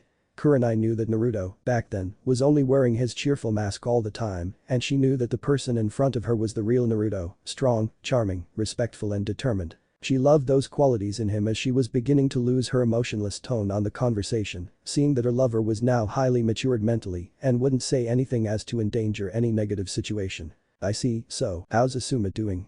There it was. He popped the question that needed to be answered in order for him to start opening his heart for her. Naruto looked at the sudden sad eyes on the Kunoichi's face and knew that she was somehow ashamed regarding this issue. You were waiting to make this question all along, didn't you, Anbu-san? As to the answer, I am no longer dating him. When hearing that, the Anbu turned to see her eyes studying her response, and he somehow knew she was speaking the truth. As to Kurenai, she knew that she had to talk to him about it, but she just couldn't keep this from him, as she would be confessing his love to him. Why? Asked Naruto without the need of any other word, so to Kurenai to take a deep breath and start proceeding to her mission. I was only fooling myself with him. Deep down inside, I knew that my heart belongs to someone else, and I just couldn't fool him with false hopes. It's not him the one I'm in love with. Who is then? Naruto, since was behind his mask, managed to hide his anticipation about hearing the answer to his question.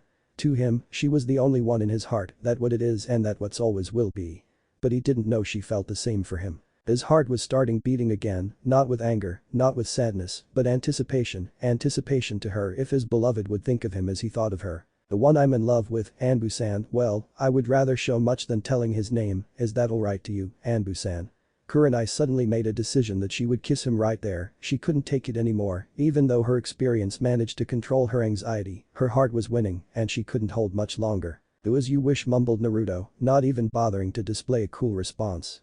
To him it felt like the world could end at any time if it were to depend on what Kurenai wished to show to him, but after what Kurenai intended to do, Naruto wouldn't need to worry. In what we could be seen as an ending love scene movie, Kurenai just put Naruto's entire mission at huge risk, taking away his mask in a reflex manner, putting her arms around the now unmasked Anbu, and started kissing him with enough passion that Naruto was frozen for a second. Out of a sudden, his heart pounded on him like crazy, and his mind was acknowledging the fact that his beloved Kunoichi was kissing him.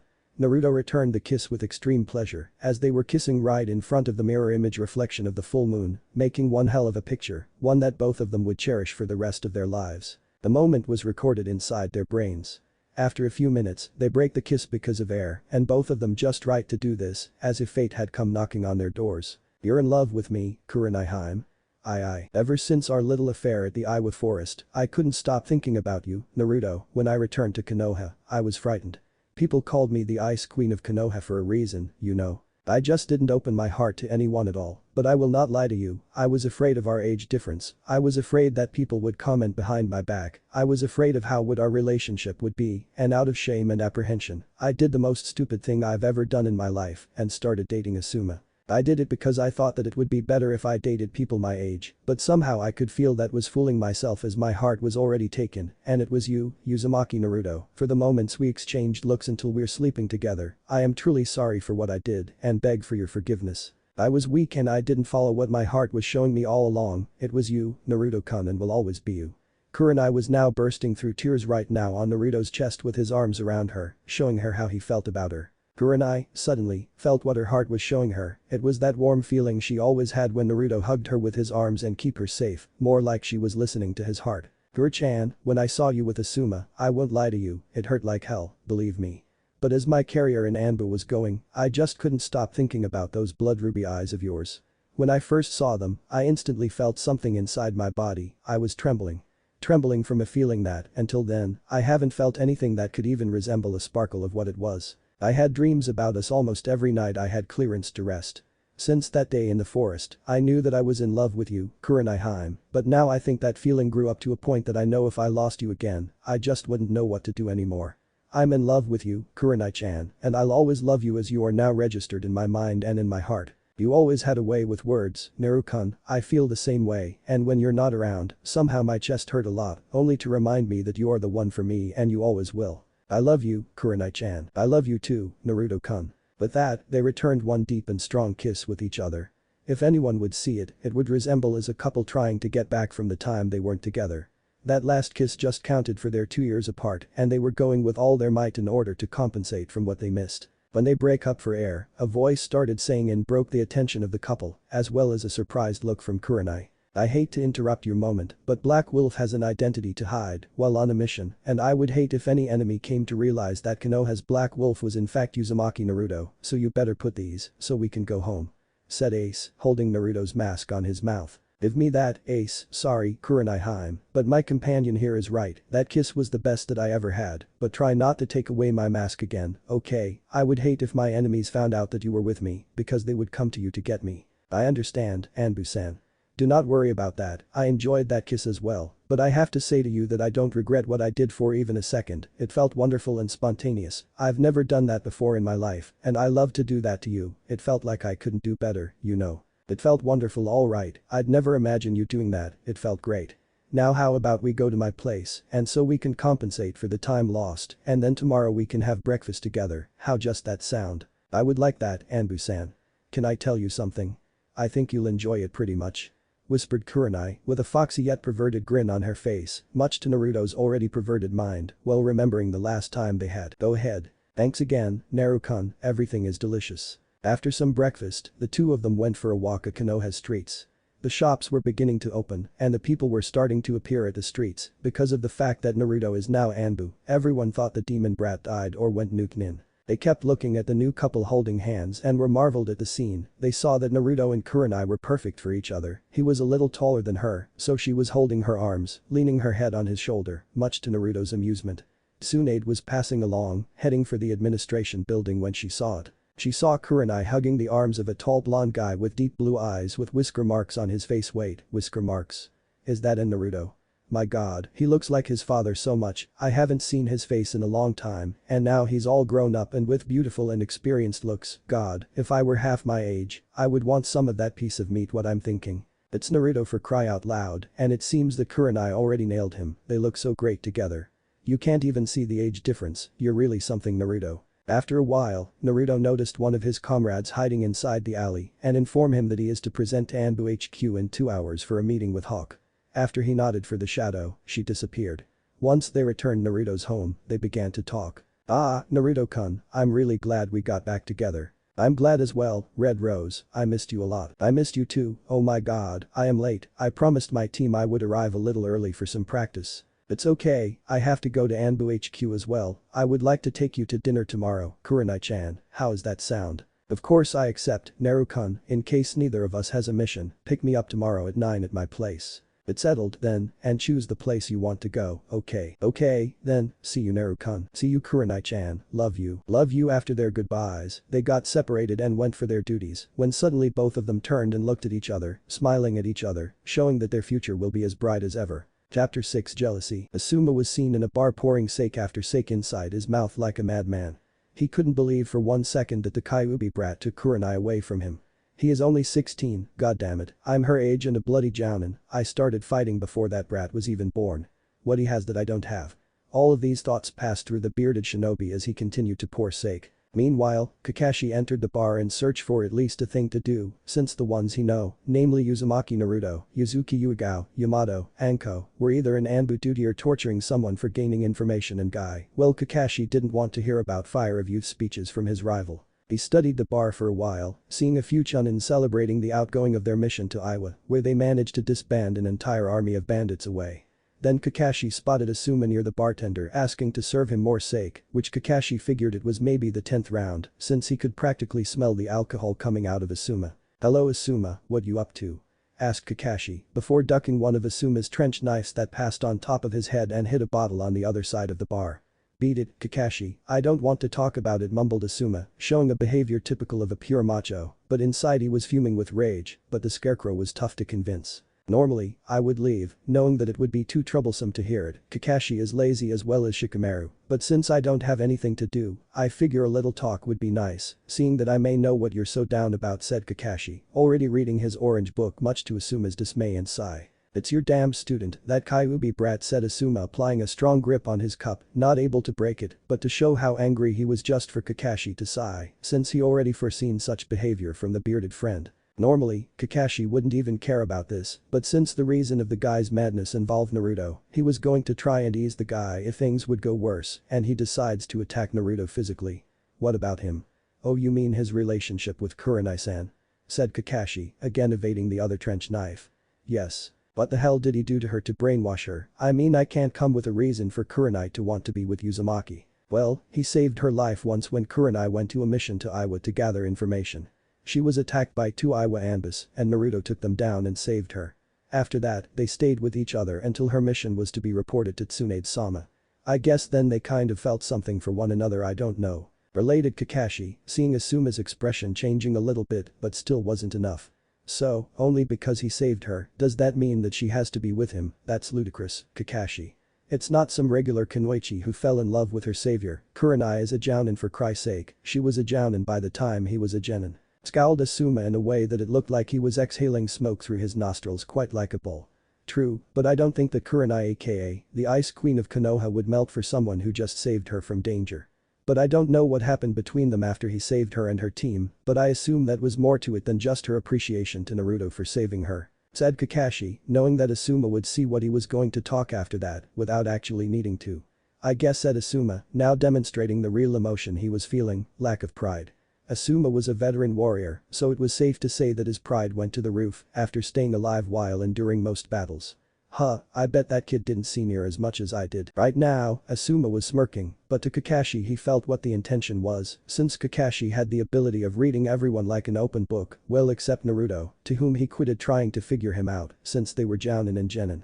If you're thinking, Asuma, that Naruto isn't as tough as you or as experienced as you in battle, you're quite wrong. I believe, Asuma, that a little word about Naruto is in order here, if you want to hear.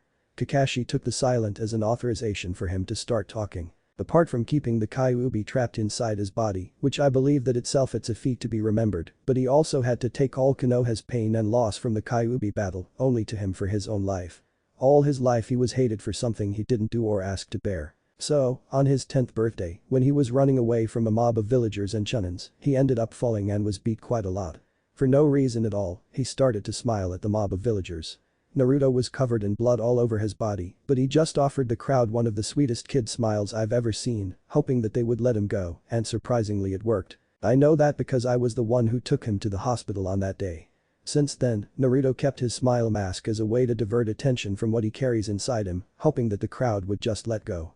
When Naruto left for a training trip with Jiraiya-sama, he took off his mask and started crying for a whole month from so much bottled emotions inside of him. When he arrived, everyone that knew him could see that something was supposedly wrong with him because of his new face of determination and seriousness way beyond his age experience. After some time, when he managed to capture Sasuke and got him back, I don't know if you believe or not, but the council wanted to strip Naruto from his ninja rank since they thought that Naruto wanted to kill Sasuke, said Kakashi, seeing the wide-eyed expression on Asuma, who happened not to know about that. Asuma never stopped to see the mystery that was the Uzumaki Naruto. If what Kakashi said was true, then Naruto did have a tough life growing up. Asuma's pride was clouding his judgment on the boy, and he was surprised to see that even though how much he's done to Konoha, nobody recognizes him as the village's savior. Asuma was fuming at what he could shiver at the life of deception and treason that the blonde endured, and even though he rescued the last Uchiha, the council used it as an excuse to frame him and kill him. Asuma interrupted his thoughts as Kakashi cleared his throat and began talking again. Because of such deception through his life, Naruto used a Hokage dream as also one kind of mask, so everyone would question his dream and he would prove them wrong. Naruto became Anbu after returning with Sasuke with a simple wish. Protect Konoha behind the curtains. He wanted to aid Konoha, not at all caring about names or legends, and that's saying much from who his father was. Said Kakashi, earning a sad smile from Asuma while remembering about the Sandaime Hokage and himself growing, wanting to be acknowledged in life, and Naruto was all alone in life. Kakashi, listen, I know that the kid had a tough life and I didn't know about the whole Sasuke thing, but the thing is even though Kurenai and I dated, I could always see confusion and sadness through her eyes and I thought I could change that for her. But now that I knew why she was like that, it was because of Naruto and it pains me to see that Naruto was the one to help her. Whispered Asuma, now feeling jealous at the blonde for being the one who was there for the red-eyed beauty. That's Naruto for you, Asuma. No matter what he does or how he does, he always ends help change everyone's heart for the better. Even though he no longer is the same as before, he managed to help people. I heard from Jiraiya about Naruto's training trip as he helped a group of little orphans in Kumo when he took his Chunin exams there. He is no longer a boy, he is a man. A man who embraced his destiny, a man who embraced his burden, a man who shall protect Konoha with everything he had. Said Kakashi, finishing the short version of Naruto's life until now, to which Asuma calmed down and decided to go to sleep.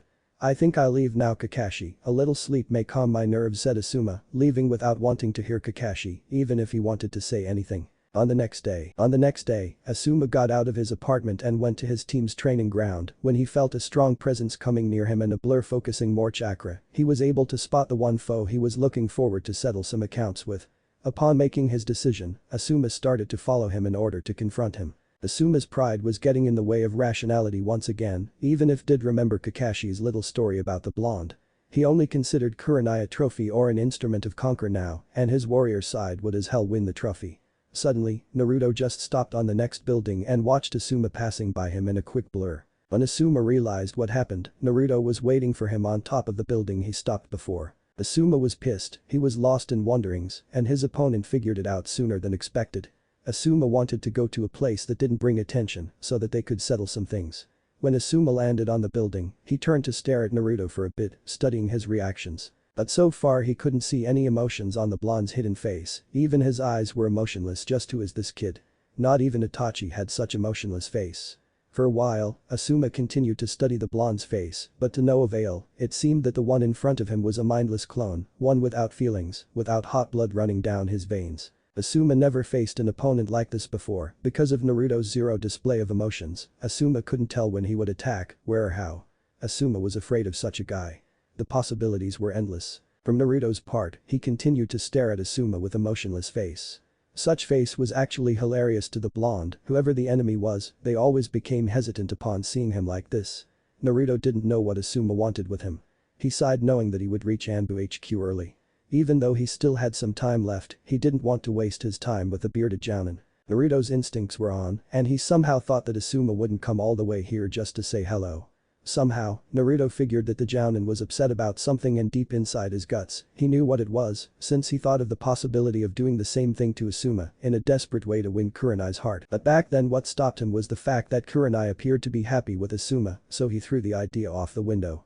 Now, Naruto was looking up to what could be him if Kurenai hadn't appeared near the lake that day. Back to Asuma, his attempts of studying reactions were almost over when he saw the blue eyes of his opponent appear, letting Asuma know that the Anbu wasn't insane or lost his mind while serving with Anbu. So he decided that to have a little conversation with a teenager, show who's the grown-up here. Oh, so wrong he would be after it, but now he was overconfident. So, Black Wolf, what's with the hurry? Said Asuma, leading the conversation. Late for work, you know how it is, answered Naruto, not saying what Asuma wanted, like showing some guts to the bearded shinobi you're trying to attack. No, Asuma very well expected that an Anbu wouldn't fall for treat talks. Huh, I do.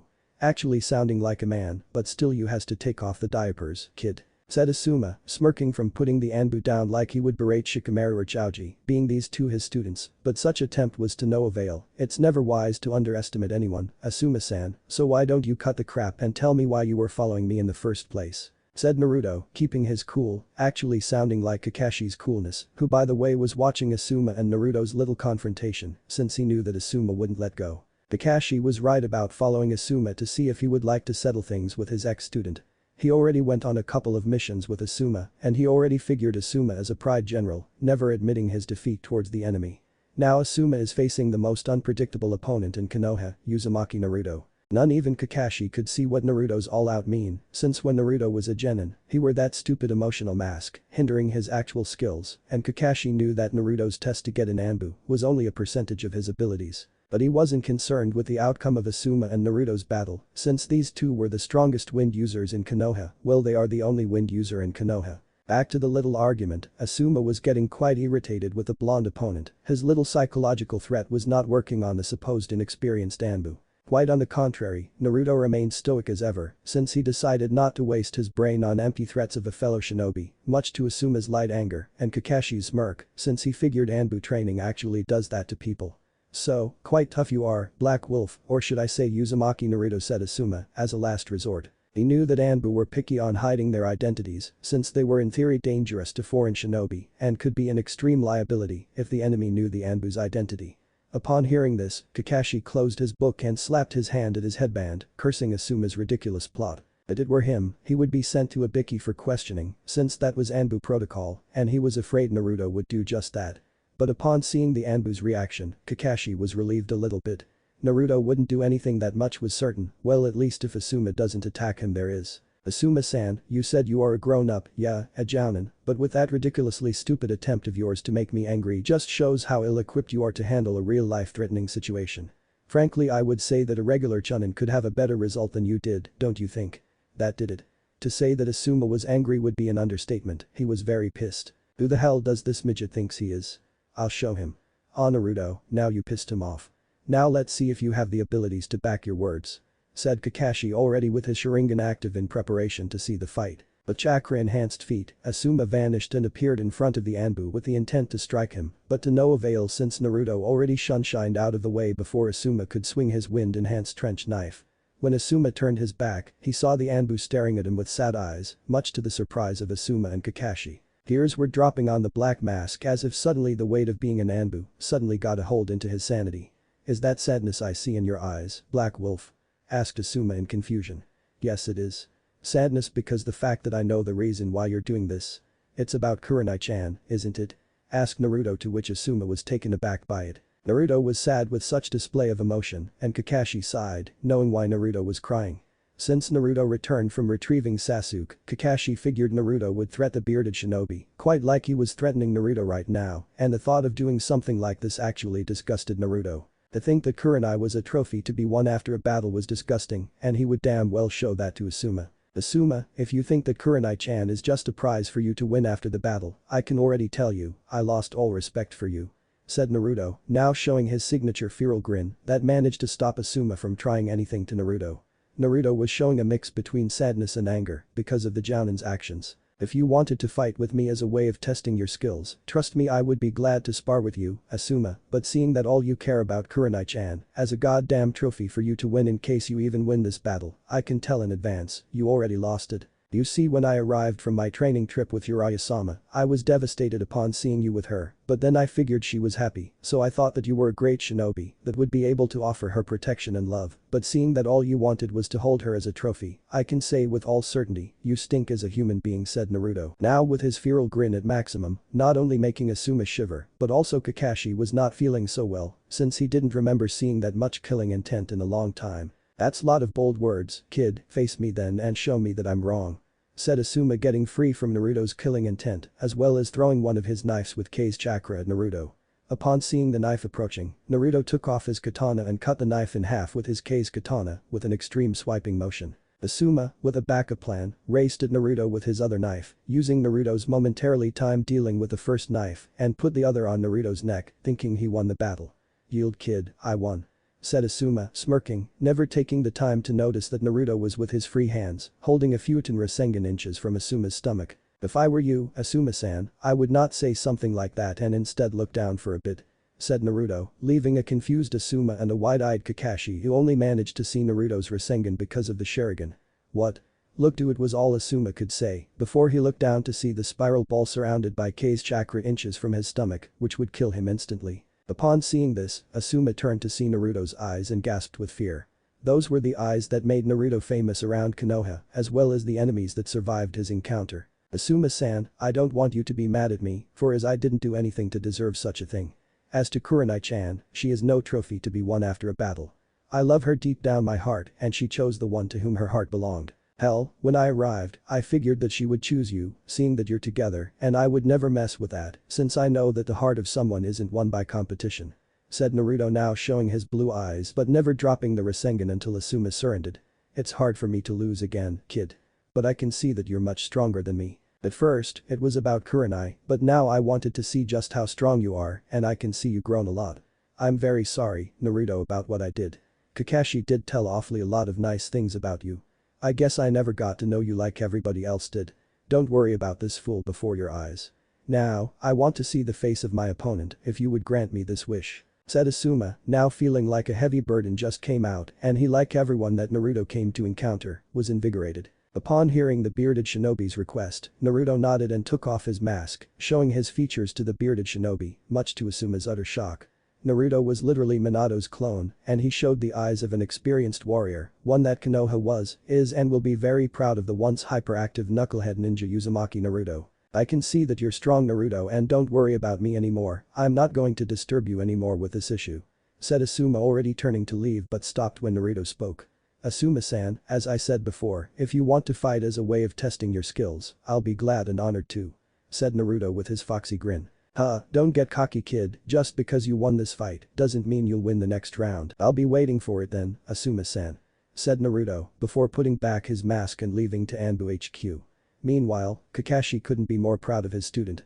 Not only Naruto beat Asuma by performing one of the quickest Rasengans Kakashi has ever seen, but managed to take Asuma off his thoughts as Konoha's stuck-up general who never lost a fight. Kakashi turned to read his book again when suddenly he addressed to another audience that was watching as well. "You were watching as well, Yuga-san," said Kakashi, never turning to see the cat Anbu. Kakashi-senpai, Hawk told me to go look for Black Wolf, so I came to look for him and found him here. I can see now what Kurenai-chan saw in him. He has a little bit of everything. Now that I finally saw what Black Wolf looks like, I can say that Kurenai-chan is very lucky to have a guy like Uzumaki Naruto," said Kat, earning wide eyes by Kakashi, but then a mischievous smile was noticeable.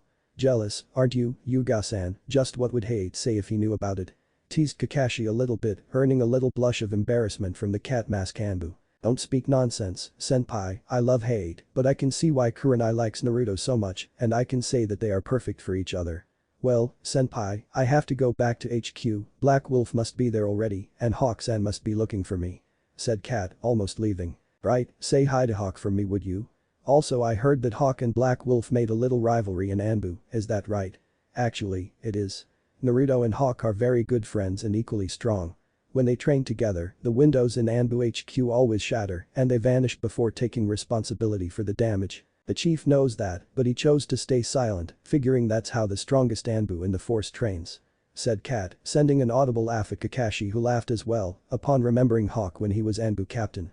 "Okay, see you Yuga-san." After that, Kakashi went to reading his book in private while Yuga was racing towards the Anbu HQ, trying to beat Black Wolf there, but set it aside, figuring he would be already there, seeing that he left about 10 minutes ago. While rushing through the buildings, Yuga was remembering what Black Wolf looked like without the mask, and she had to admit that the blonde was indeed good-looking, very experienced and an actual splitting image of the deceased Yondaime Hokage. Thinking now about Kakashi's little comment, Yuga couldn't help but feel ashamed in her head about thinking of betraying Hate like that. No, Naruto is Kurenai's boyfriend. Naruto and Kurenai, damn it, such perverted thoughts again, what's wrong with me? Ever since Kurenai told me how they got together, I couldn't help but imagine the scene every time on my head. She was losing her mind so much that she didn't even notice that she was already inside Anbu HQ when she lifted her head and saw the one that was passing through her mind constantly, Black Wolf. Now seeing Naruto with his mask on, she was relieved. She was afraid of seeing him and start imagining him and Kurenai together and get in the way of their squad's missions together. Now, Black Wolf and Cat were in the same squad along with Bear and Hawk as the squad leader. But since Naruto was a chunin, he would have to take the Anbu Jounin exams shortly, not that he wasn't already elite Jounin level, this was just pure formalities. Upon seeing Cat arrive in Wanderings, Hawk only sighed since he sent her to see if Black Wolf was alright, but just when she left, Black Wolf arrived and ironically, it was now Cat that was late. "Cat, where were you?" "Black Wolf has arrived 10 minutes ago," said Hawk in a chief sort of speaking. "Sorry sir, I bumped into Kakashi-senpai and we ended up talking about some aspects. I lost the flow of time, it won't happen again, Hawk Taicho," said Kat with an army salute manner, grasping in fear of knowing that Black Wolf was staring at her suspiciously. "At ease, Kat. Alright Squad 3, wait right here. I'm going to assess the chief for a mission for us." With that said, Hawk vanished in a swirl of leaves, leaving Bear to stare at nothing with his arms crossed and Black Wolf to turn and approach Kat, much to her dismay, since she didn't want to talk to him when she was getting perverted images. "So, Kat, my suspicions were correct. It was in fact you there with Kakashi-sensei on that tree, looking at me and Asuma-san," said Black Wolf, earning a little shock coming from Yugao. "How did you know it was me with Kakashi-senpai?" said Yugao, taken aback at the accurate sense of awareness displayed by her teammate. "At first I didn't. I was only able to hear someone whispering somewhere, so I channeled chakra through my ear and managed to hear you and Kakashi-sensei's voice. Now, tell me what were you doing there?" said Black Wolf, wanting to know the motive behind the little stalking from the cat-masked Anbu. "Hawk Taicho asked me to see what happened to you, figuring you're always the first one to arrive at Anbu HQ, that's all, Black Wolf-san," said Yugao in a polite manner, since she hadn't met him personally. "Oh, I apologize about the interrogatory part Cat-san, I guess I was just curious that's all," said Naruto, not wanting to press the matter further, but he knew that his teammates saw his face and he was again curious as to why she didn't say anything, but let it slide. "It's alright. Tell me Black Wolf, if you don't mind me asking, why don't you take off your mask inside the Anbu HQ? Your identity wouldn't be harmed in any way, right?" asked Yugao, to which Naruto lowered his head since he didn't have such a luxury. "Quite the contrary, Cat-san. I'm sure you saw my face back there and I'm well sure you know of what I carry inside of me. Another point is that fellow Anbus lost a lot of their families because of it, what would you think they would do if they found out who I am?" said Naruto, surprisingly, demonstrating zero emotion upon his usually sad statement. "You think people still judge you for it?" said Yugao, taken aback by what the black-masked Anbu said about still being guilty by what happened almost 2 decades ago. It would be foolish not to think so when you spent your whole life being looked down upon by almost everyone in the village, including some shinobis as well, Cat-san. Because of that, I only take off my mask when I'm guaranteed not to run into someone that doesn't judge me because of it. It may be sound as a pursuit complex, as I'm sure you must think about me like that. But I got plenty of reasons not so show myself the same way as the others do," said Naruto as he turned his back at Yuigao since he sensed Hawk returning from the chief's office. "Well, at least our squad should know about this, don't they? Hawk is my best friend here in Anbu and Bear was the one that made my assignment interview, so he knows as well. With you now seeing it, all the squad knows about it." "Well, okay then," sighed Yuigao in defeat. After a while, Hawk arrived with an A-ranked mission scroll that happened to be an investigation mission for tonight. It seemed that around the south region of Konoha, there have been strange reports of an old mansion being cursed since the ones who entered never got out, so the Hokage thought best and sent Squad 3 to go check it out. Upon arrival inside the house, Bear suddenly felt a chill ran up his spine when seeing what was inside the house. Inside, they were core lying on the ground motionless, bleeding all over the place. Squad 3 surveyed the area up to a place when Hawk's eyes came in contact with a mirror that somehow was reflecting a different image of their surroundings. As anyone would have guessed, Hawk thought that was a jinjutsu casted all around the place by some ninja who wanted to scare everyone. With Black Wolf and Ace, the wolf was sniffing around. Black Wolf and Ace, just like Hawk, were suspicious of a jinjutsu, but this jinjutsu was somehow different from a normal one. Ace could very well sense a huge amount of chakra being used, and he concluded that not even Naruto had that amount of chakra, who could only be a summon animal or even a demon. "Black Wolf, can you sense the amount of chakra being used here? It's like someone wasn't eager to have visitors at all," said Ace, to which Naruto retorted. "I can sense the presence, but not the amount of chakra being used like you, Ace, but somehow it looks like in order to dispel the jinjutsu here, the dispel technique would have a similar amount of chakra in order to fully cancel it, and we can see who or what's causing this," said Naruto as he was reading the drawings on the wall and thinking. After some time, Squad 3 surveyed the second and last floor of the mansion, coming near a rather big scroll displayed inside on the master rooms of the mansion.